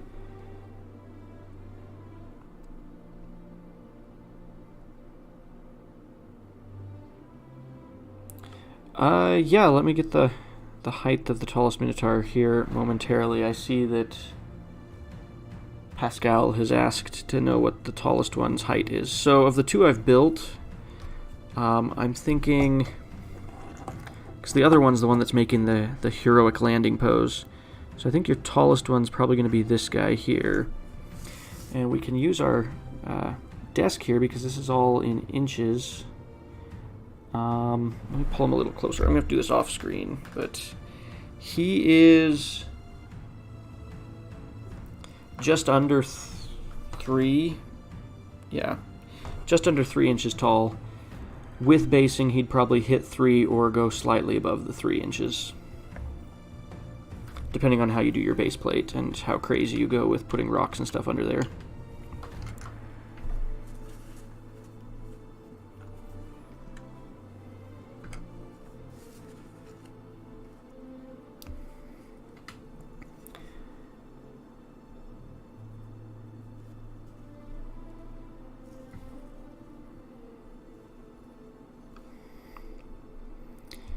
Yeah, luckily, so I agree the Stoneforged do sound like they could be a unit that somebody's probably going to find a way to buff them to defense 6, if there is one. I feel like if there was a way to get them to defense 6, and that was something that could actually be a problem, we would have most likely noticed it in playtesting, because I know in playtesting we had a lot of guys that were really great with rules and like number theory and being able to kind of just mathematically calculate how efficient each unit would be. I think that would have been something that would have been a red flag for them. I personally didn't play test the Dwegome because, again, that's probably the army I have the least experience with. I was focused on Old Dominion, city-states, and a little bit of spires during the last round of playtesting.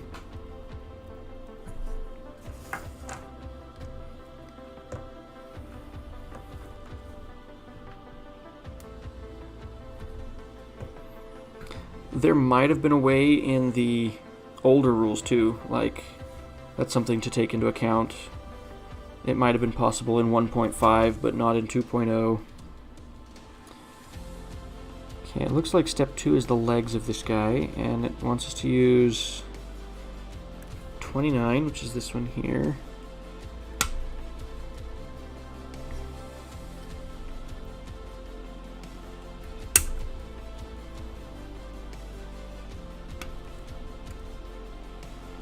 And piece number 43, which is on the other sprue. And yes, this sprue is a slightly different color of plastic. I think this was one of their earlier casts of the piece. And since this is a kind of a test, well, it's not a test, it's a promotional copy of the kit that they sent to me, so they probably just threw in one of the misprint sprues that came out the wrong color. So he's going to have one leg that's a little lighter, and I'm assuming that you won't encounter that when you get your own kit. This was probably just a convenience thing. They must have printed a bunch of these sprues with slightly the wrong dye in them. Doesn't affect the functionality at all, though.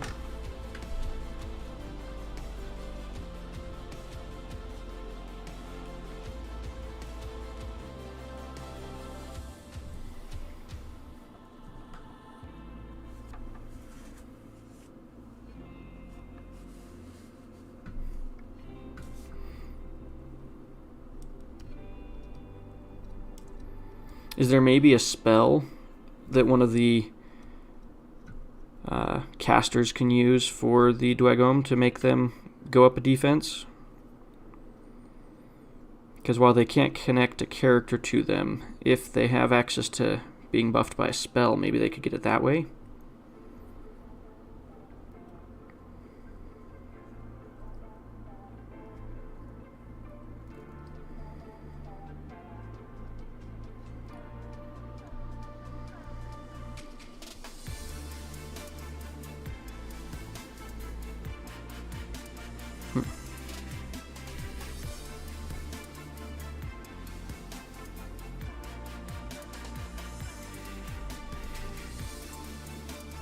Sorry, I just got looking at some details in the plastic here, because there's this little scratch right here that looks like it could be a scar, but then there's another one here that runs all the way up and then starts branching off. So I'm wondering if that is a mistake, like maybe the piece got damaged or something.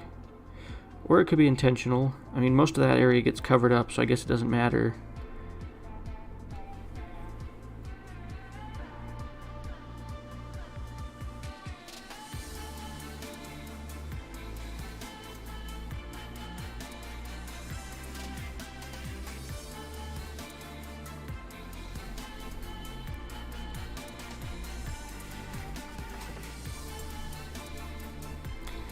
Is going to make me have to pull my rulebook out here and see if I can look up. I'm pretty sure there's a thing that says that a roll of 6 on a save is always a fail. But let's double check. As soon as I finish cleaning up this leg, I'll dig out my most recent copy of the rules.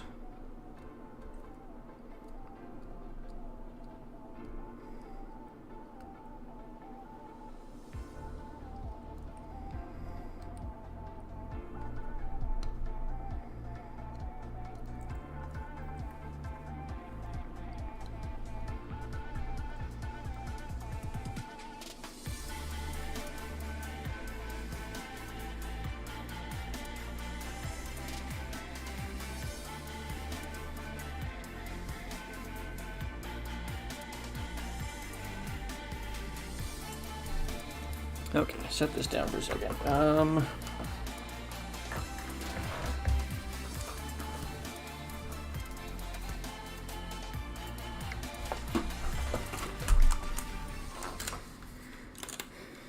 Okay, let's thumb through the rules a little bit. Sorry if I can't be heard quite as well. I did have to step away from the mic so that I could fit the rulebook here on my lap.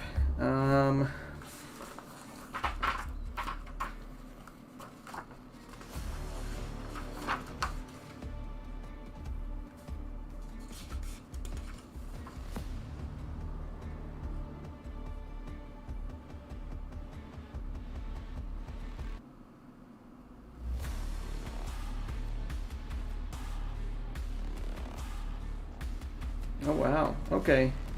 So what it says in the rulebook, it's in the automatic pass and fail paragraph, and it says that with the exception of defense rolls, a result of 6 is always a failure and a result of 1 is always a success. So under that wording, at defense 6, if they don't have any cleave, they might just be automatically passing their saves. Sounds really wonky, but... Huh. I mean, I guess it makes sense if something has heavy enough armor that they just flat out can't be hit by standard attacks.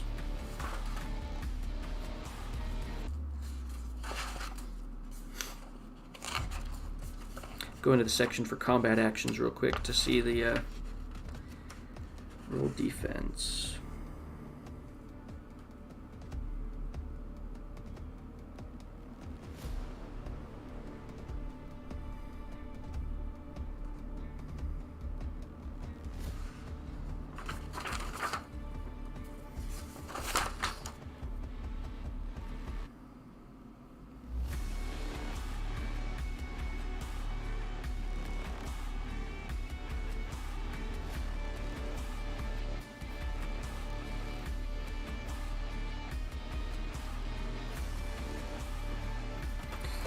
Well, I can't find anything that says that you can't get to defense 6. In the section about making save rolls, it just specifies that defense are the exception to the rule of 1s always being successes and 6s always being fails. They specifically mention the example of having your defense be lower than 1, so maybe they weren't thinking of people getting their defense up to 6 when they designed it. I don't know.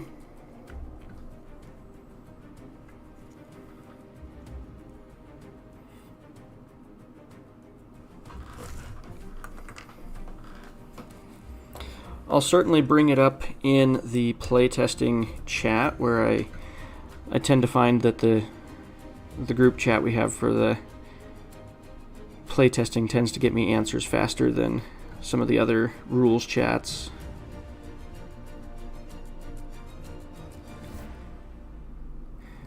And now I gotta get my glue working again.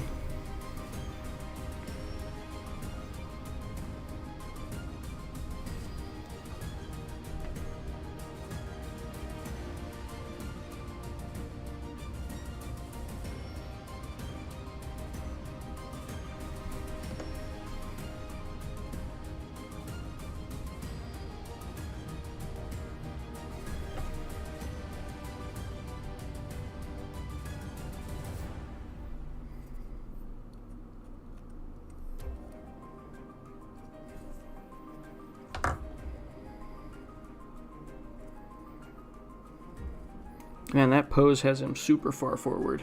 But it makes sense because this is kind of his heroic landing pose, as I call it.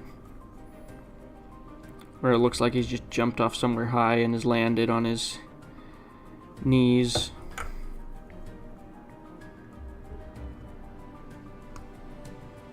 So this leg kind of just clicks in once you get it in place. So in terms of like how easy it is to glue and line up, this is probably the easiest leg out of the kit.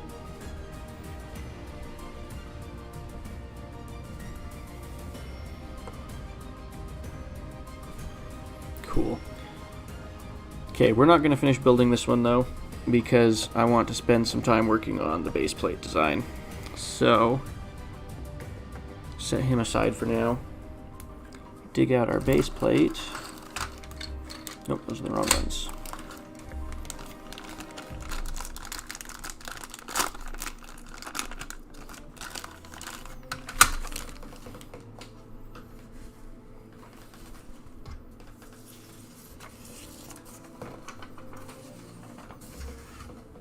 Gotta clean the plastic clippings out of my space here.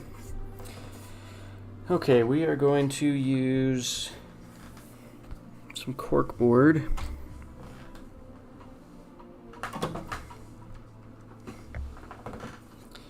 I have a little bit of sand here we can use.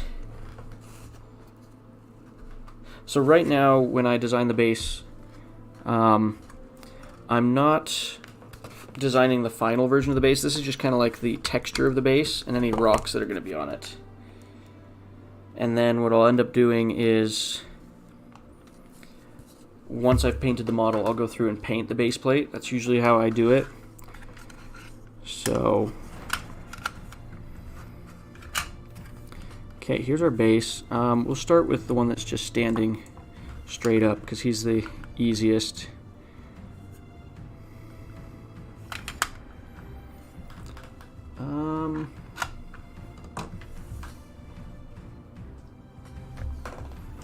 I'm going to give myself a few registration marks so I know where he's going to kind of line up on the base. You probably won't be able to see these too much on screen just because I'm using black ink. It'll just kind of reflect the light differently than the rest of the base plate.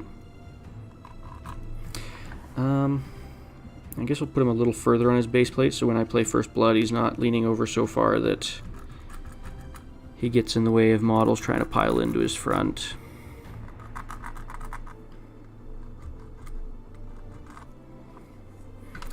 And so yeah, I just added a couple little very subtle marks just to tell me where the back of the feet are so that as I start putting stuff on there I know where to not necessarily leave space, but where to account for his feet being.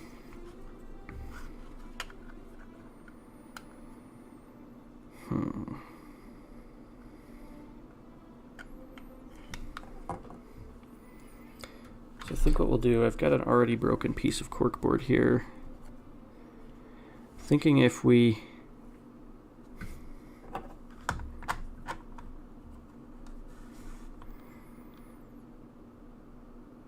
make him look like there's a rock formation in front of him, but we design it so that there is a ring right here where the base plate ends. That way I can still take it off of the square base. So we'll do that. We'll start by just snapping that roughly in line with the base plate edge. And then I think we're going to just kind of create an approximation here.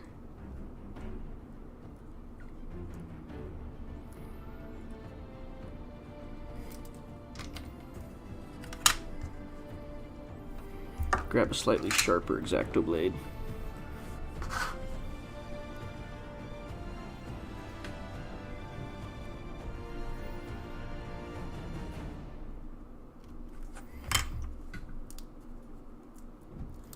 And this isn't going to end up as such a smooth connection between them. There'll end up being a gap there that'll look a little bit odd, but it'll be fine.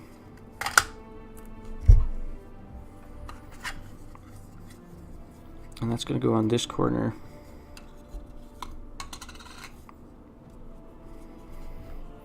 So now I'm going to pull out some super glue. I like Loctite. That's my kind of preferred super glue brand.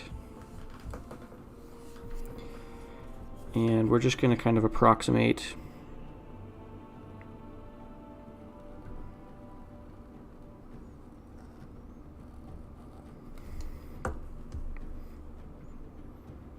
now. When I do this, the important thing will be to make sure that I push it far enough back that it's not overhanging the ridge here too much. Anything that does overhang I'll trim off and break off, and then anything that's overhanging off the front edge will also cut off. It might just break off.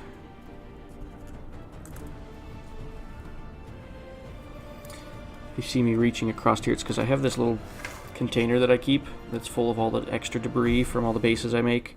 So then when I need tiny little rocks, I can just make them out of the cork.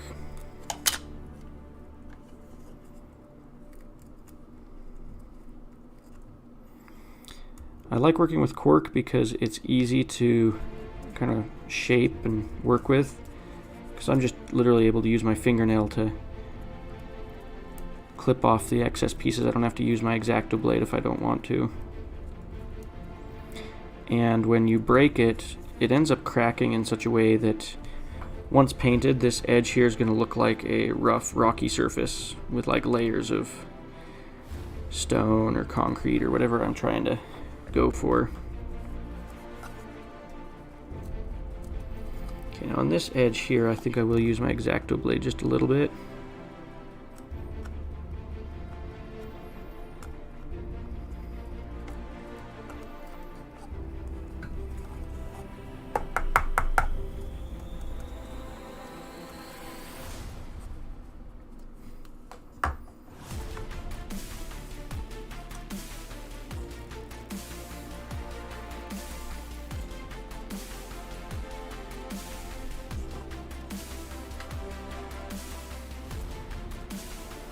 I do agree with you, Czar Gflea, a pencil would have worked better.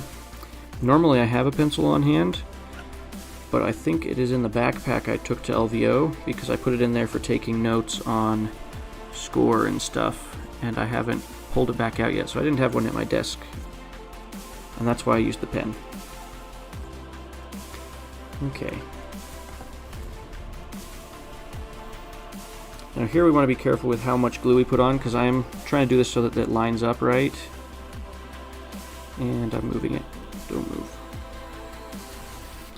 We want to make sure we don't put enough glue on that it falls over that edge. Because what we don't want is to have glue falling over while we're letting this dry and permanently gluing this base plate in. I mean, maybe some people want that, but I don't want that. Because that's not the plan. Okay.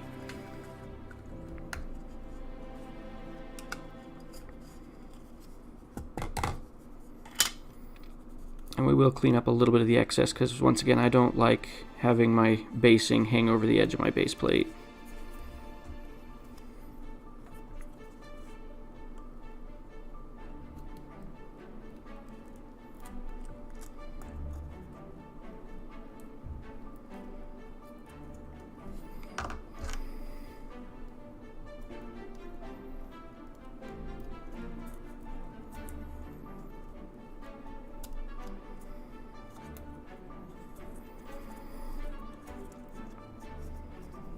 So whenever I do my base plates, I tend to, I go in with like maybe a really vague idea of what I want to do, and then I kind of just start putting corkboard on and whatever other stuff I'm going to use to detail the base.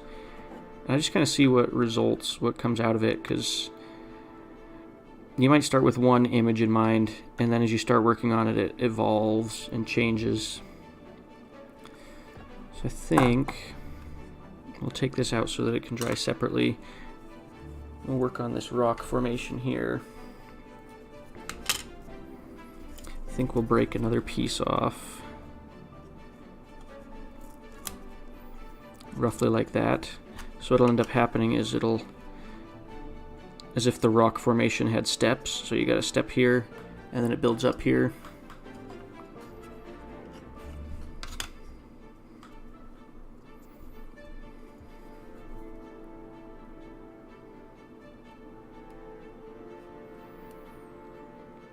And when you're gluing cork, it absorbs glue fast, so you can't really let it sit a whole lot of time after you put the glue on. You've got to put the glue on and then get your pieces stuck together, otherwise you end up just absorbing the glue in, and it does turn the cork really solid. So if you want to make your cork so it doesn't break after you're done, you can just throw super glue over it. Okay. So I've got some spots like right here where it's overhanging. I'm going to just kind of clip that here so that it flows together so that you don't see the obvious line between the two layers. Or at least not as obvious of a line.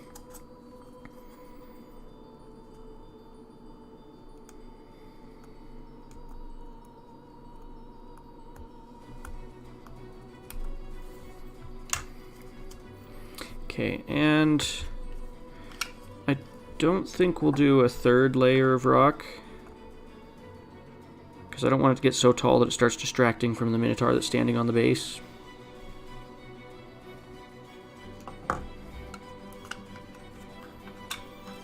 So what we'll do is we'll go ahead and just clip off the top. On this particular rock formation, I don't think I'm going to leave a flat surface on the top layer. I'm going to leave it rough.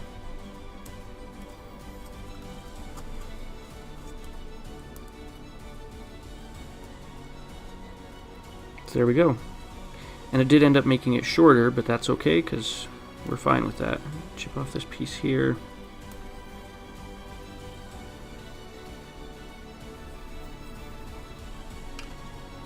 Okay, so there's one corner of his base.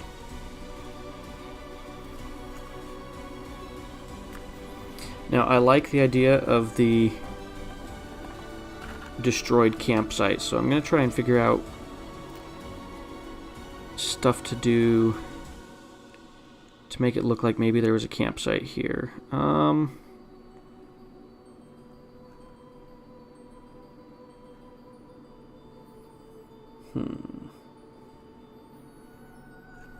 Okay, here's what I'm thinking. Initial brainstorming. What we'll do is we'll take the base. We've got our rock formation here. And then our Minotaur standing right here. I think what we'll do is we'll put texture paste on most of the areas where he's not standing. And then I think what I'll do, I'm going to take a piece of paper towel. And paper towel, when you mix it with just some basic PVA glue, it comes out somewhat hard. So I think what I'll do is I'll take some torn pieces of paper towel and have them on this back corner like it was a piece of a tent that has been ripped up, and maybe I'll have a couple toothpicks that will function as the beams that were holding the tent up. Yeah, that's what I'm thinking.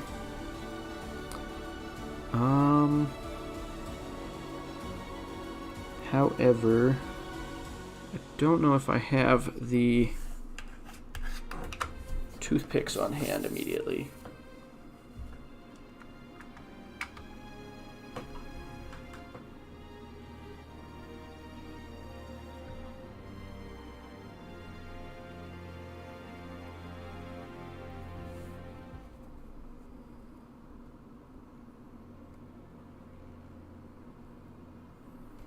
So I see you've mentioned that you've mentioned Project 8.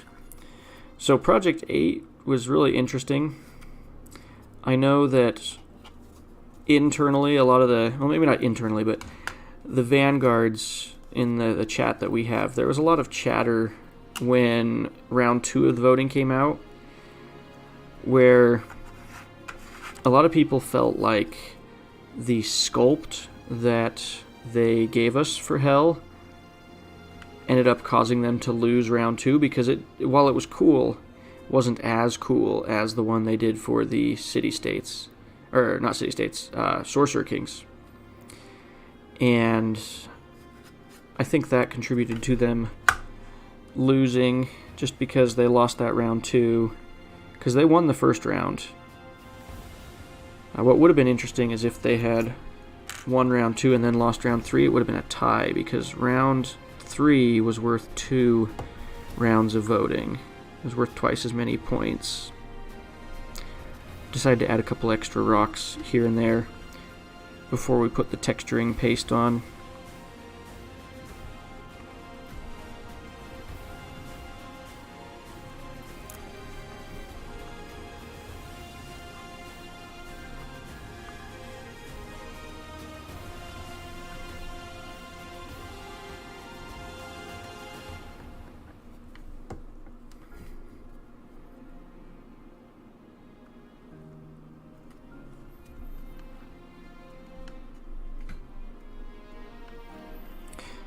Now, I personally think we'll still see Hell. It won't be next year, because obviously Sorcerer Kings won. But I do think we'll see Hell probably the year after. I think one of two things happens. Either they do another round of voting and they put Hell in it again, and Hell wins, or they instead put... they do the same thing they did with city-states, where they make Hell be the ninth army just because it got so many votes and was so popular during the voting. Because that's what happened with city-states. City-states versus Old Dominion, they were both so close together points-wise in the end that they decided to just go ahead and make both of the armies. Now, I could see if they do another round of voting at the end of this year for the ninth army, I could see it being Weaver Courts versus Hell, in which case I personally think Hell would still win, but I could also see Weaver Courts upsetting that, because I know a lot of people want Weaver Courts. So Hell's theme was, it was a mixture of things. They were the descendants of one of the last remaining dragons in Ea, mixed with what I would call like Chaos Nords, where they were kind of corrupted Nordic priests that had created their little cults that follow them around. And then they were also going to have these creatures that are a mix of like draconians mixed with gargoyles. And so you're going to get this, not quite lizardman, I feel like they leaned into the gargoyle a little more than they did the draconian part. But these winged heavy infantry that I would assume would fly.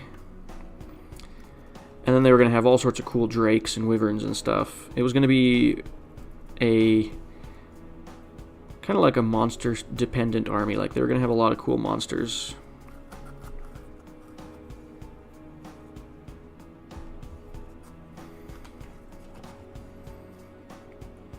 And I personally was fine with either Sorcerer Kings or Hell winning. I actually voted for, I think, Hell in the first round, Sorcerer Kings in the second, and then I think I did Sorcerer Kings in the third one, because I was... The idea of the Djinn really sold me on Sorcerer Kings. I think that would be a really cool, impressive monster to paint.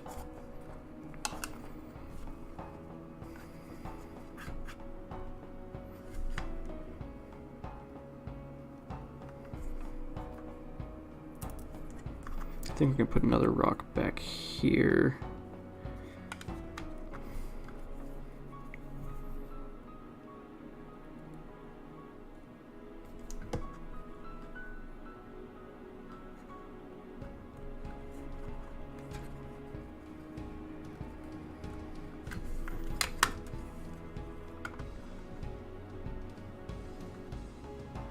Oop, I noticed something here. I'm going to have to make this rock on this front corner a little bit shorter because his axe is almost touching it.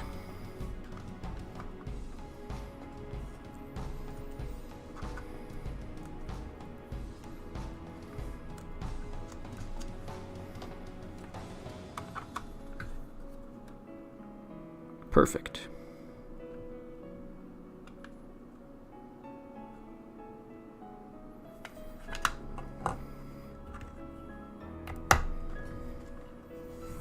Quickly clean up my little bit of debris here.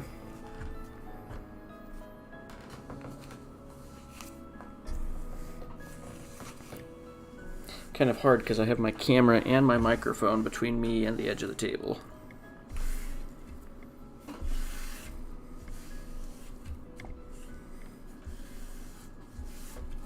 Good enough.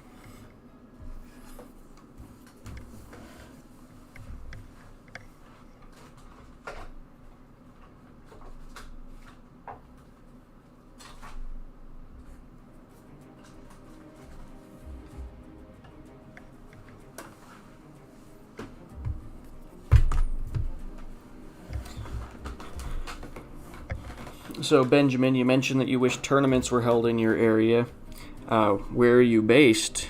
And do you have a Vanguard in your area currently?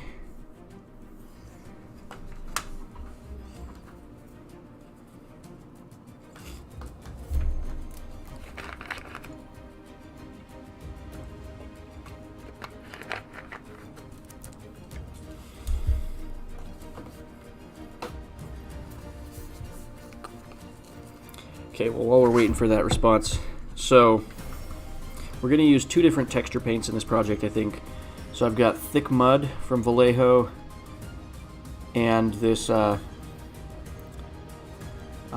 this pumice texture. This is one of the ones I used for the main texture on my Old Dominion bases.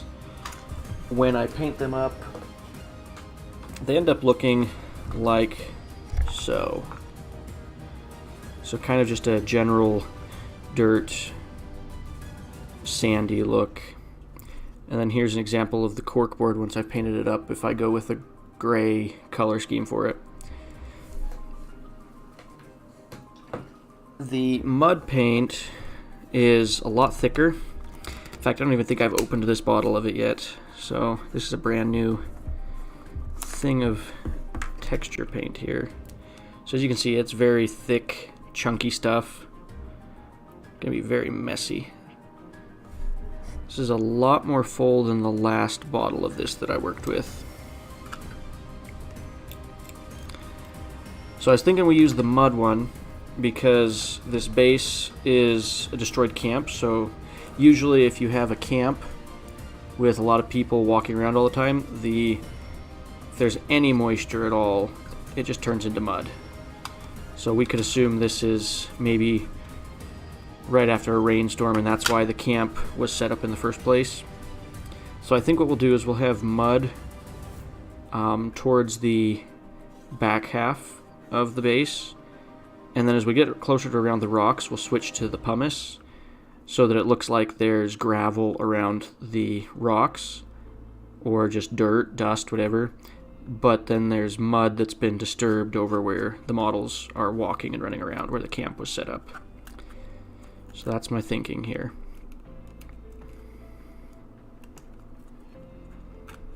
Chip up this rock a little bit more because I forgot to do that earlier.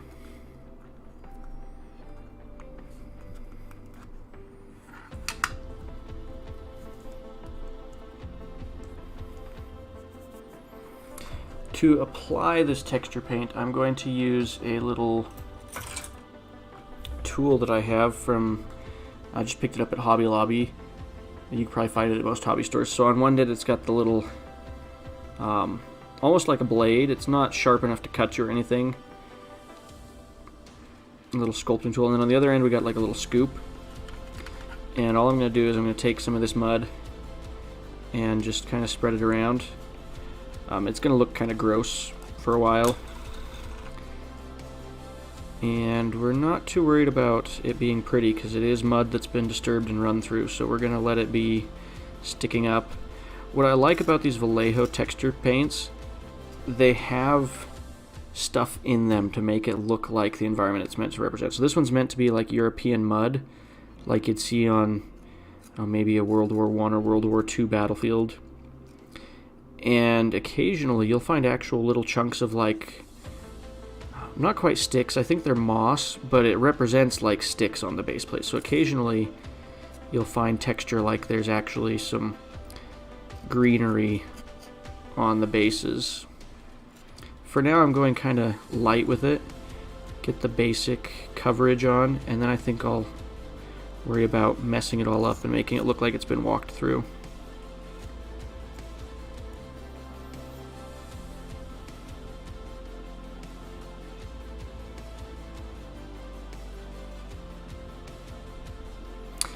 Okay, yeah, I think Vancouver is probably your closest option for tournaments then, looking at your message there, Benjamin. Pretty sure there's a Vanguard up there and a store that plays the game. And I totally understand being kind of busy because of school and not being able to drive and travel a ton. I finished my degree just a year and a half ago. So once I get the paste on the base plate, I like to go with my finger and just wipe up the trim on the inside here because I don't like my base plate catching when I try to remove it. And then same thing around the edges. I usually like to take my finger and just wipe off the edges. Because when I rank up my models, I don't like there to be pieces catching.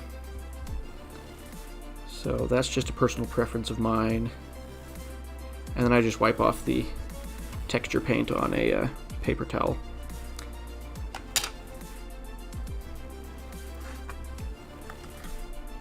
Now for right now, we're not necessarily worried about covering the whole base because I don't want to cover where the feet are going.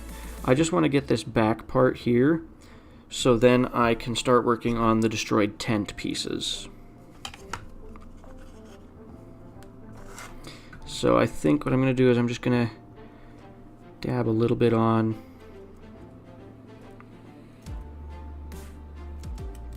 And spread it around, but I'm trying to make sure I avoid those registration marks I put earlier. And what I'll do is I'll do all the area underneath his feet once he's glued to his base. But I want to do the tent first because I feel like it's going to be hard to get in there and do all the detail work for the tent once he's on his base.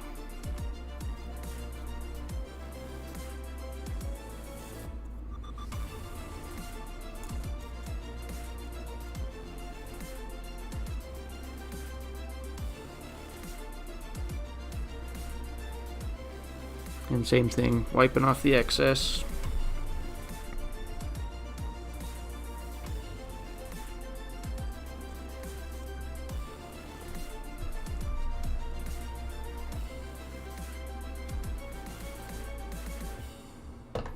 Then I usually will set the sculpting tool in my water pot so that it's easy to clean off, but I can still come back to it when I need it. Now at this point we kind of just have to let that paste sit. So I guess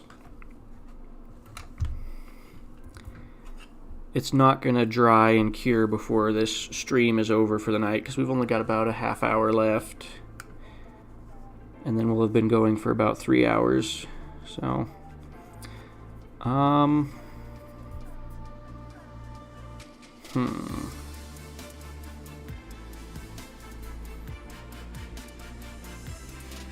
You know, maybe we'll still try to work with it while it's drying. Let me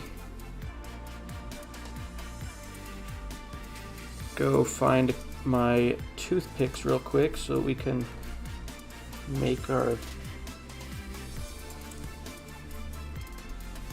braces for the tent. Looking through my debris bin because I actually might have a few toothpicks already in here.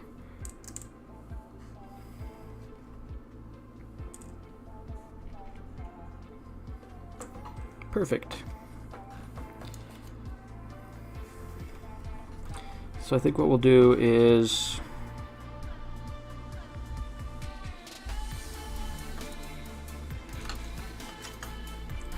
I'm gonna use a Huskarl for size here, I guess. I think what we'll do is we'll cut the ends off of one of these full ones, and that'll be our main pillar for the tent. And we'll see if it fits on the base. We might end up cutting more off. You can just take an X-Acto blade and just cut the tips of the paper or the toothpick off, and we'll keep them on hand in case we need any spikes for anything. So if we have him sitting here on his base, and we do maybe the beam is sticking kind of like that, and we do a smaller one that comes off the side here, roughly.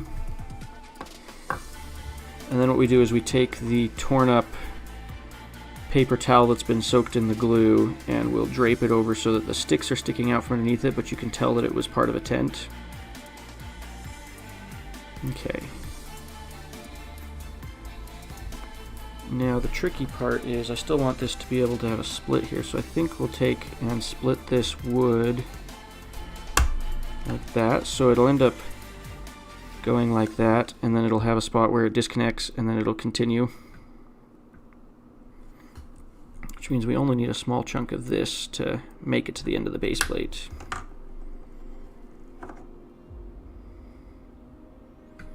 And we don't even really need to glue that down. We could probably just push it into the paste, and maybe we get a little bit extra texture paste and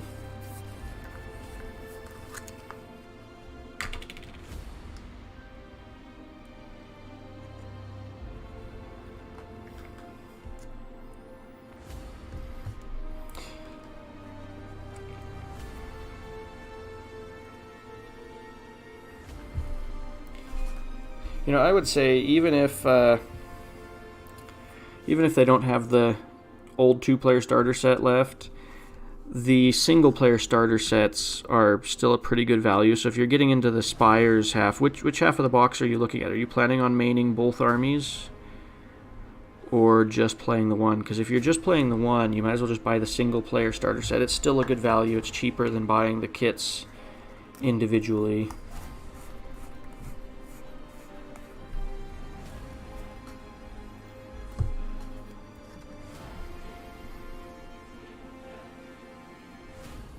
Take some super glue.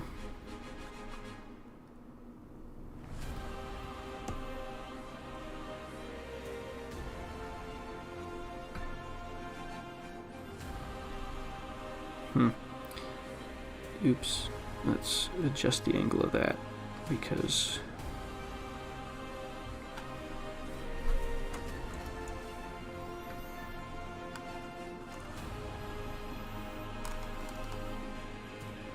okay, that'll still work.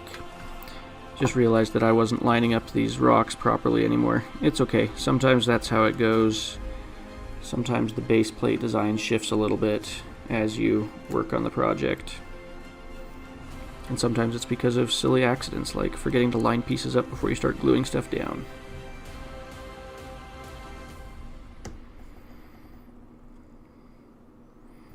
Okay, and then this other piece here.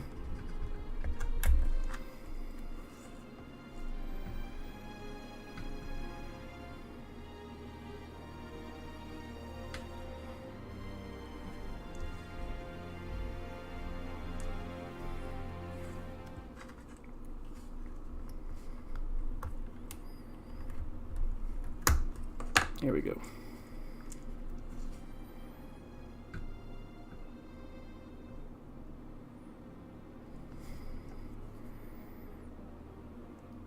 Experiment time. We're going to see how super glue reacts with the texture paste. So far it looks like it does nothing.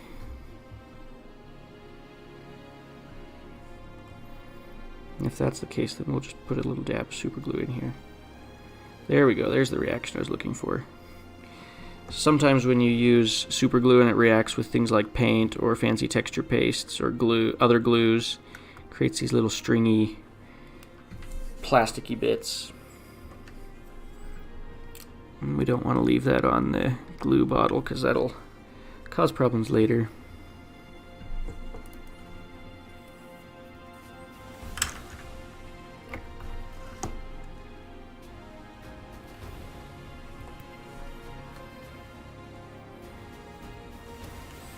So I think this is going to be a little bit weird because we're not going to get to the paper towel tonight, because I think what's going to happen is I'm going to paint the base before I put the paper towel in place. So, but that's where our tent will be, and these are kind of meant to be the rods that held the tent up. And then our Minotaur will sit like so over the top of it all. So why don't we go ahead and get him glued down so we can put the rest of the texture paste on. And if we have time at the end, we'll go back to building that last Minotaur. You can use super glue or plastic glue for gluing models to bases. If you're going to remove the model from the base at any point in time, like you're planning on it, then you'll want to use super glue.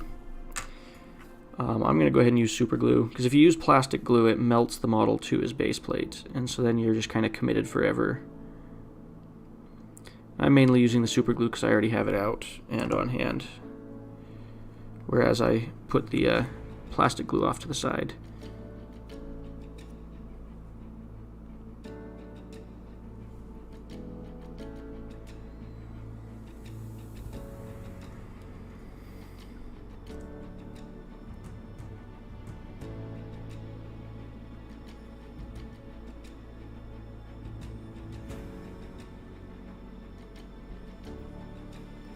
That's a good plan, Benjamin, to have two armies, especially if you ever decide you want to build the community in your region yourself, because one of the requirements to become a vanguard is to have two painted armies of your own that you can demo with.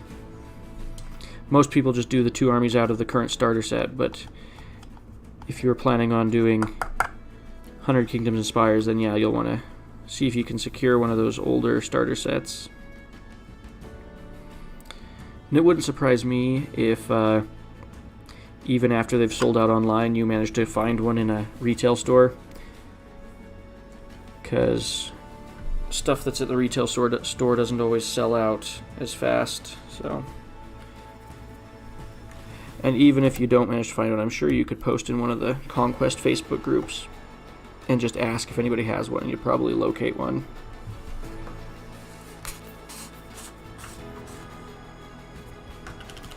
Okay, we are gonna pull out the pumice texture paint now. And I don't know what it is about this one, but this particular texture paste smells very strongly, so don't go putting it too close to your face if you decide to use the same paste. And it could just be this bottle of it that's smelly. I can't remember if my first bottle of it that I bought was as strong as this one.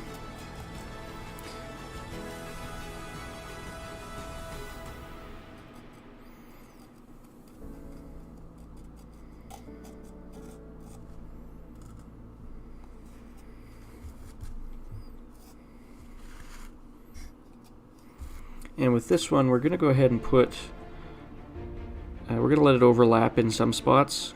Once you paint it, you won't be able to really tell that there was a difference between the two. It just kind of helps merge them so that the textures look like they fit together.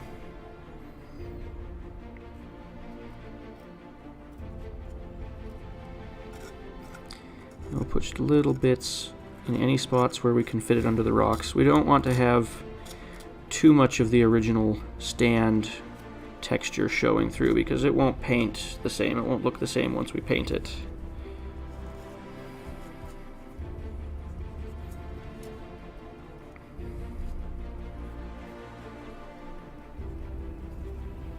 Okay, and then we'll work on the main stand. Now what I have to figure out is how I'm going to base all of my infantry to communicate the same setting, because they don't have nearly as much space to work with. And when we work around the feet here, we're going to be careful. It's okay if you get some on the feet, because he's been marching through the mud and dirt. He's going to have gunk on his feet. But if you get any on the feet and it's obviously apparent, you're going to have to paint it to match the ground later on. Otherwise it's just going to look like he's got warts or something. He's got growths on his hooves.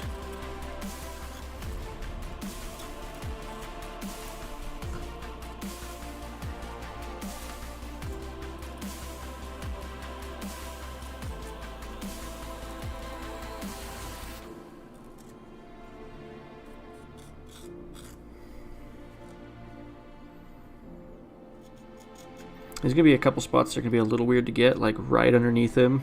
It's going to be kind of annoying to work with. But we will make do.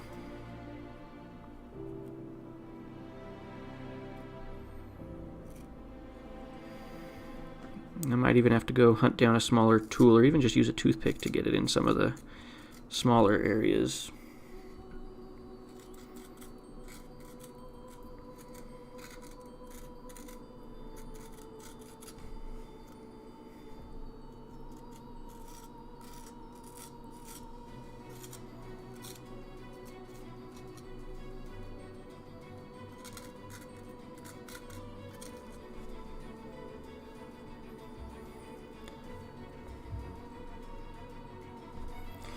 Good question, Vermin. Let me put this down for just a second and I will show you.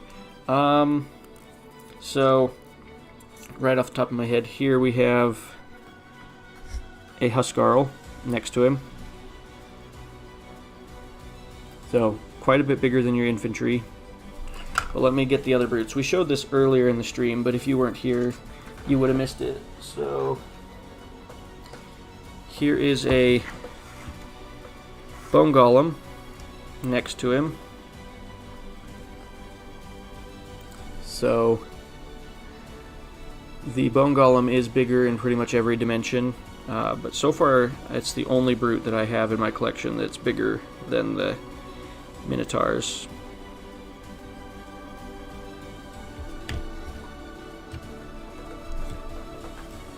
We have a brute drone. I'm trying to grab this by the edge of the base plate so I don't completely cover my hands in the texture paste. But so here's brute drone next to him.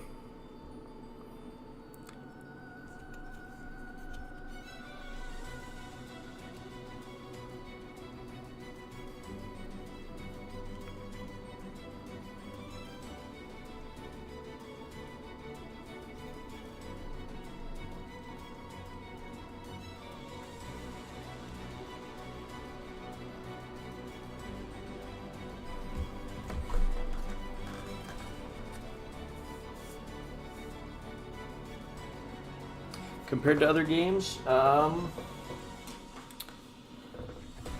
give me just a second. I'll step away from my desk for a moment. I do have one of the Ogroids from Age of Sigmar that we can compare to.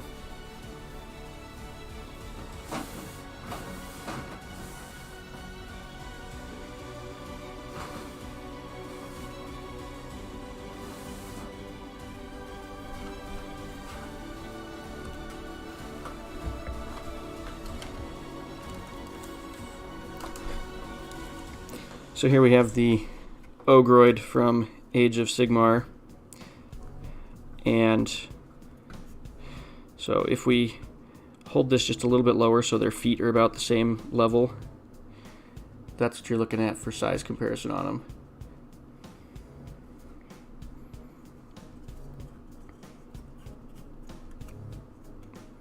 Again, holding it lower so their feet are roughly at the same level.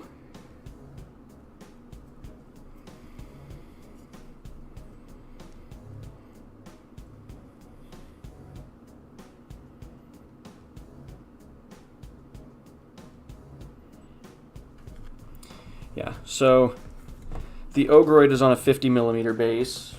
The Brutes in Conquest are on kind of a... it's not quite a 60mm base. So like, here's a 60mm base on a Demon Prince.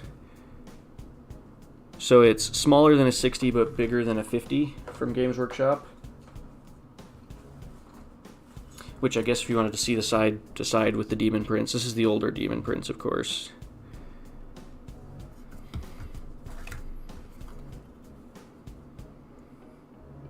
So, yeah.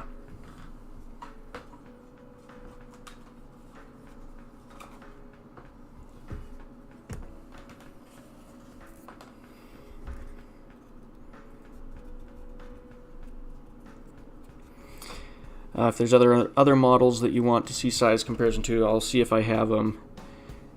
I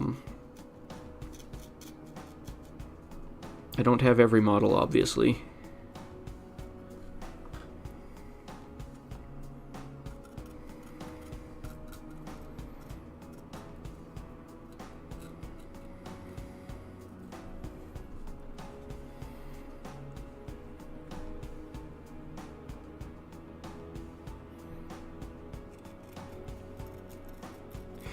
And to answer the question, Conquest, I believe, when it was first pitched to me, it was 36mm scale. However, I've heard a lot of people call it 38mm, which you might attribute to scale creep, because I know that there was a little bit of minor scale creep between the first army and the more recent armies, because like Legionnaires from the Old Dominion are taller than Men-at-Arms from the 100 Kingdoms. And I mean, there's some argument to be had that that's a lore thing behind that size, but it could also just be some scale creep. So it's kind of like a mix of the ranges for the scale of the game.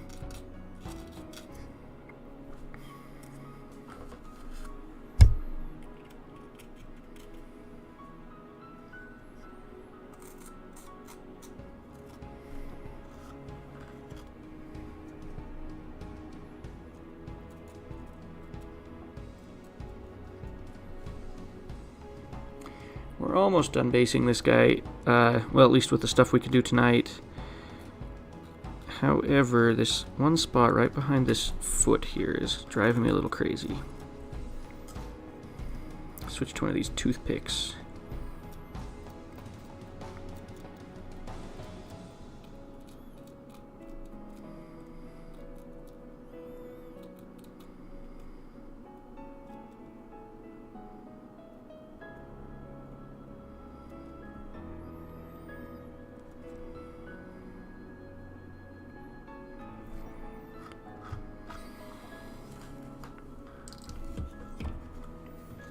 I think now we're at the point where that first layer of mud is not solid, not dried, but it's hardening up a little bit more, so we can start messing with it to make it look like the mud has been walked through. So all we'll do is we'll take our original sculpting tool. We're actually going to use the scoop end of it because it's closer to the size of like footprints of dudes, and we're just going to start kind of pushing it down in the mud. You could also say this looks kind of like hoof prints in some spots. We might actually put just a little bit more mud in some spots because some spots have hardened up enough now to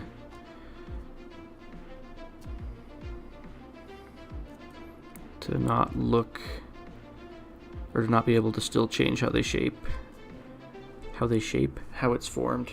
I can speak sometimes, just not tonight.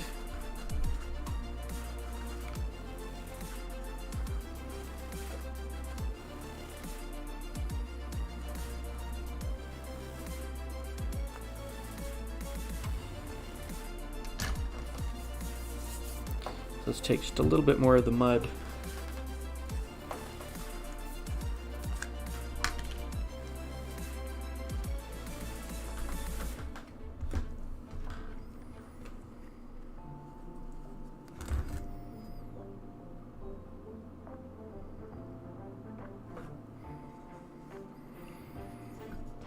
At this point, we're just using the mud stuff to create kind of parts of it that stick up.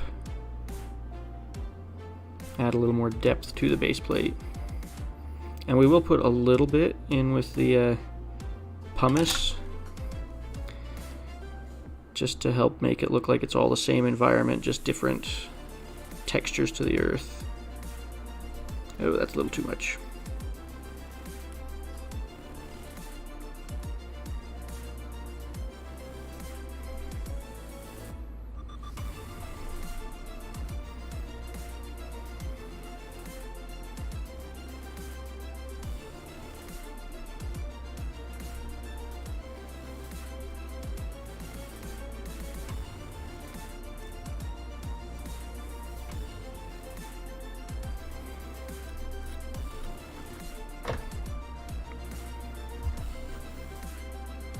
Okay, that basically does it for that base plate for what we can do tonight.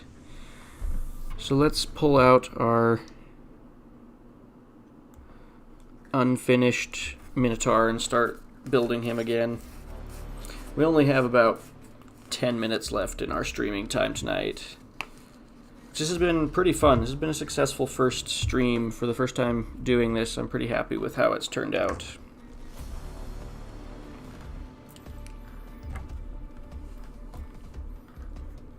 Gather up all the little bits of debris that I left floating around before we go back to building.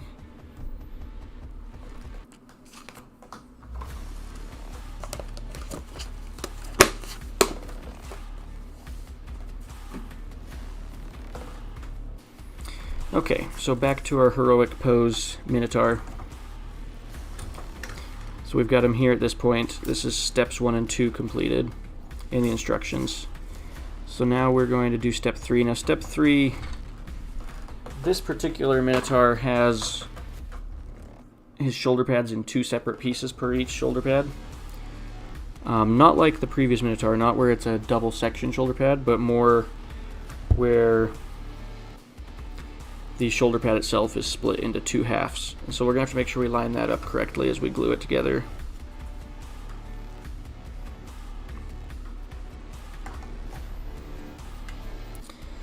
Okay, so we need This one uses arm 39, which is this one right here. So he's got a big two-handed axe, but he's only holding it with one hand because his other hand is bracing himself on the ground like he's getting ready to charge or something. Or maybe he's just jumped from somewhere high. Oh, and looks like on this particular piece, something to note, there is just some extra sprue that's just there for support to make sure the pieces don't get broken while being transported and packaged and all that stuff. And we're looking at, for this one, we have 41 and 42 for the head options. So let's take a look at them.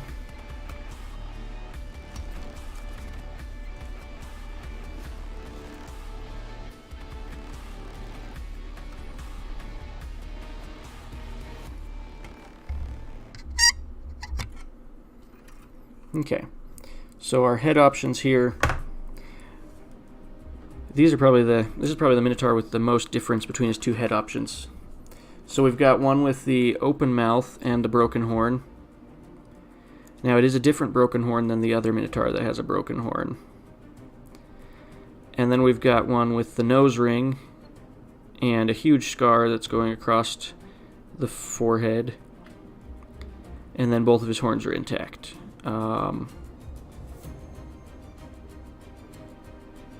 The facial expressions are a little different on these ones because the one with the mouth open has his eyes more like wide open, whereas the other one's a little more squinted. This one looks more grouchy, this one looks like he's yelling. So let me know which head you guys think we should put on it.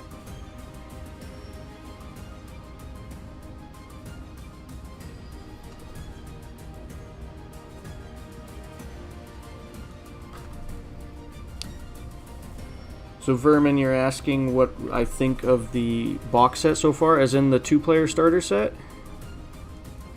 Like the Nords versus City-States one, is what I assume you're asking about. I think it's a great value. Off the top of my head, I can say that it's a lot cheaper than buying all those units separately. It is more expensive than the old starter set, but it is still quite a bit cheaper than buying each of the individual sets in it separately. And it comes with the alternate sculpt of both the Koninger and the Polemark. And I really like the sculpt of the Polemark that they put in there. He's got a sword instead of a spear. Okay, so as I'm cutting out these shoulder pads, I am separating them into two different piles. The left shoulder is going over here and the right shoulder over here. Gotta find the other pieces. They are on this sprue here. 33. Wait. You're 33. Cool.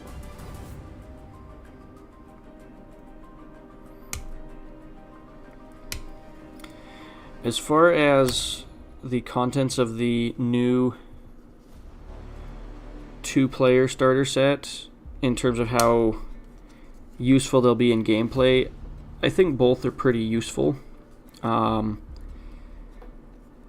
The Nord side is pretty well rounded. It's giving you the Koninger, the Huskarls, is it Bow Chosen? And then a Jotnar, which is a pretty interesting build. I feel like it's not as independent as the City-State side. Like the City-State side, you have a pretty flexible army build out of its half.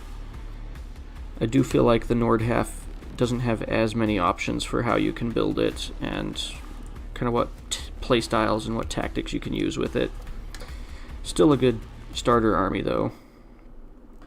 The City-State side is going to be great. Those the Hoplite Dash Phalangite kits, you get two of those in there, and those are both kits that you're going to use a lot of when you play City-States. And then it has the Minotaurs kit like we're building right now, which I don't know about the rest of you, but I'm going to probably end up owning, I don't know, 15, 20 Minotaurs in the end. They're cool.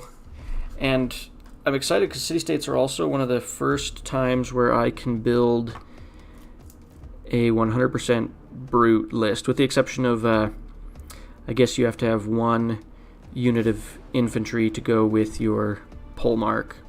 But I love that the polemark has the Haspits as a mainstay and the Thyrians as a restricted, so he can build a purely brute list, which I think is going to be super fun. And in First Blood, you'll be able to totally just build an all brute list, which will be crazy.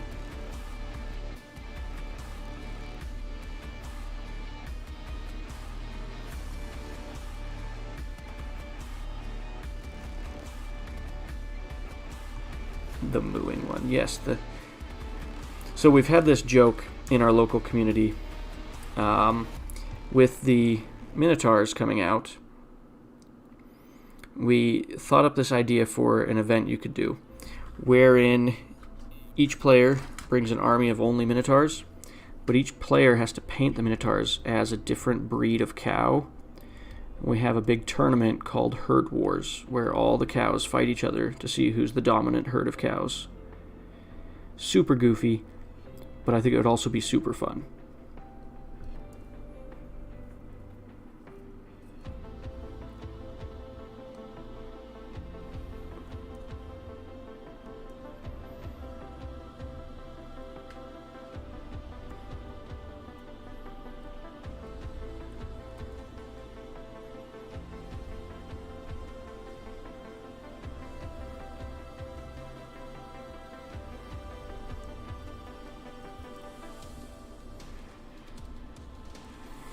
You kind of just have to have fun with your games. We put so much money and effort into our miniatures games.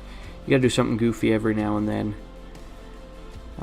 And I think the Herd Wars idea is one such example of how to do that.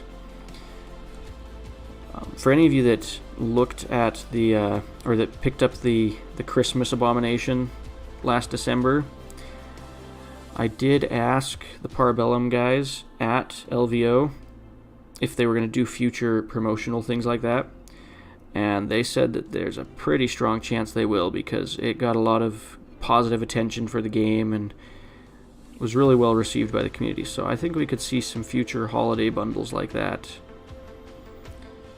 which I think would be super fun.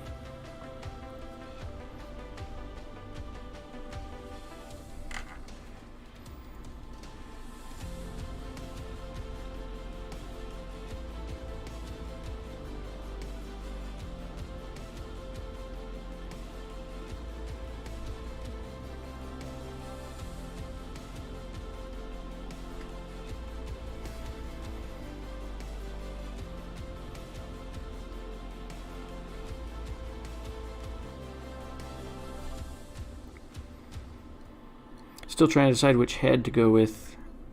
They're both really cool looking.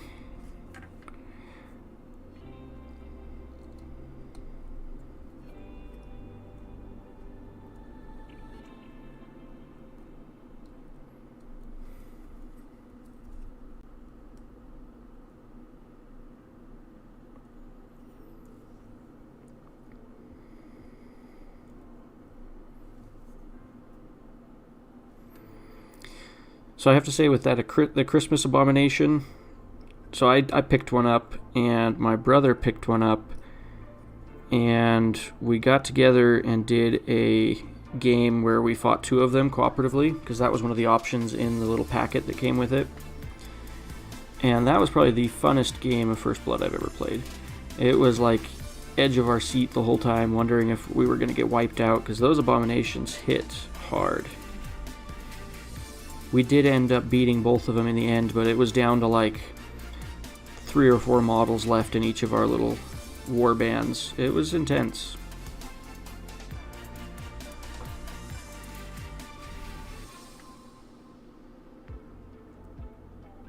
Ooh, I like that idea. The Santa-themed sled for the Dwegom Drake. That would be kind of fun. I don't know if they would do anything quite that large. Like, they could. It'd probably just be like 3D printable Christmas lights to go on it or something. Or bells, or I don't know. I don't think they want it to be something where it costs you a ton to print it, though. So I don't think they would ever do anything super huge.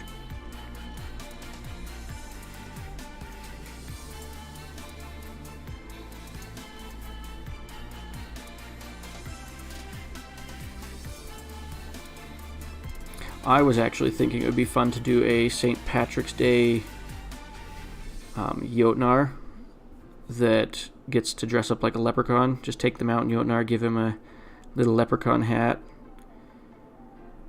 Maybe replace his tree stump with a giant 4-leaf clover or something. I think that would be funny. Oh yeah, sure enough, the time has come. Okay. Well, this is pretty much the end of tonight's stream. Thank you guys for joining us tonight. It's been kind of fun. I think I'm happy with the overall turnout here. We had quite a few people jumping in and dropping out, and I think we'll do this again next week. And I think what we'll do is next week we will start painting this guy. I'll get him all primed, and next week we'll start painting him, unless you guys request a different model. I'll put out a poll just to make sure we know what model people want to see me paint. But we'll definitely be painting something from the city-states in next week's stream. But anyway, you guys have a great night. We'll catch you next week. And again, thank you all for coming out. And we'll catch you in the next one.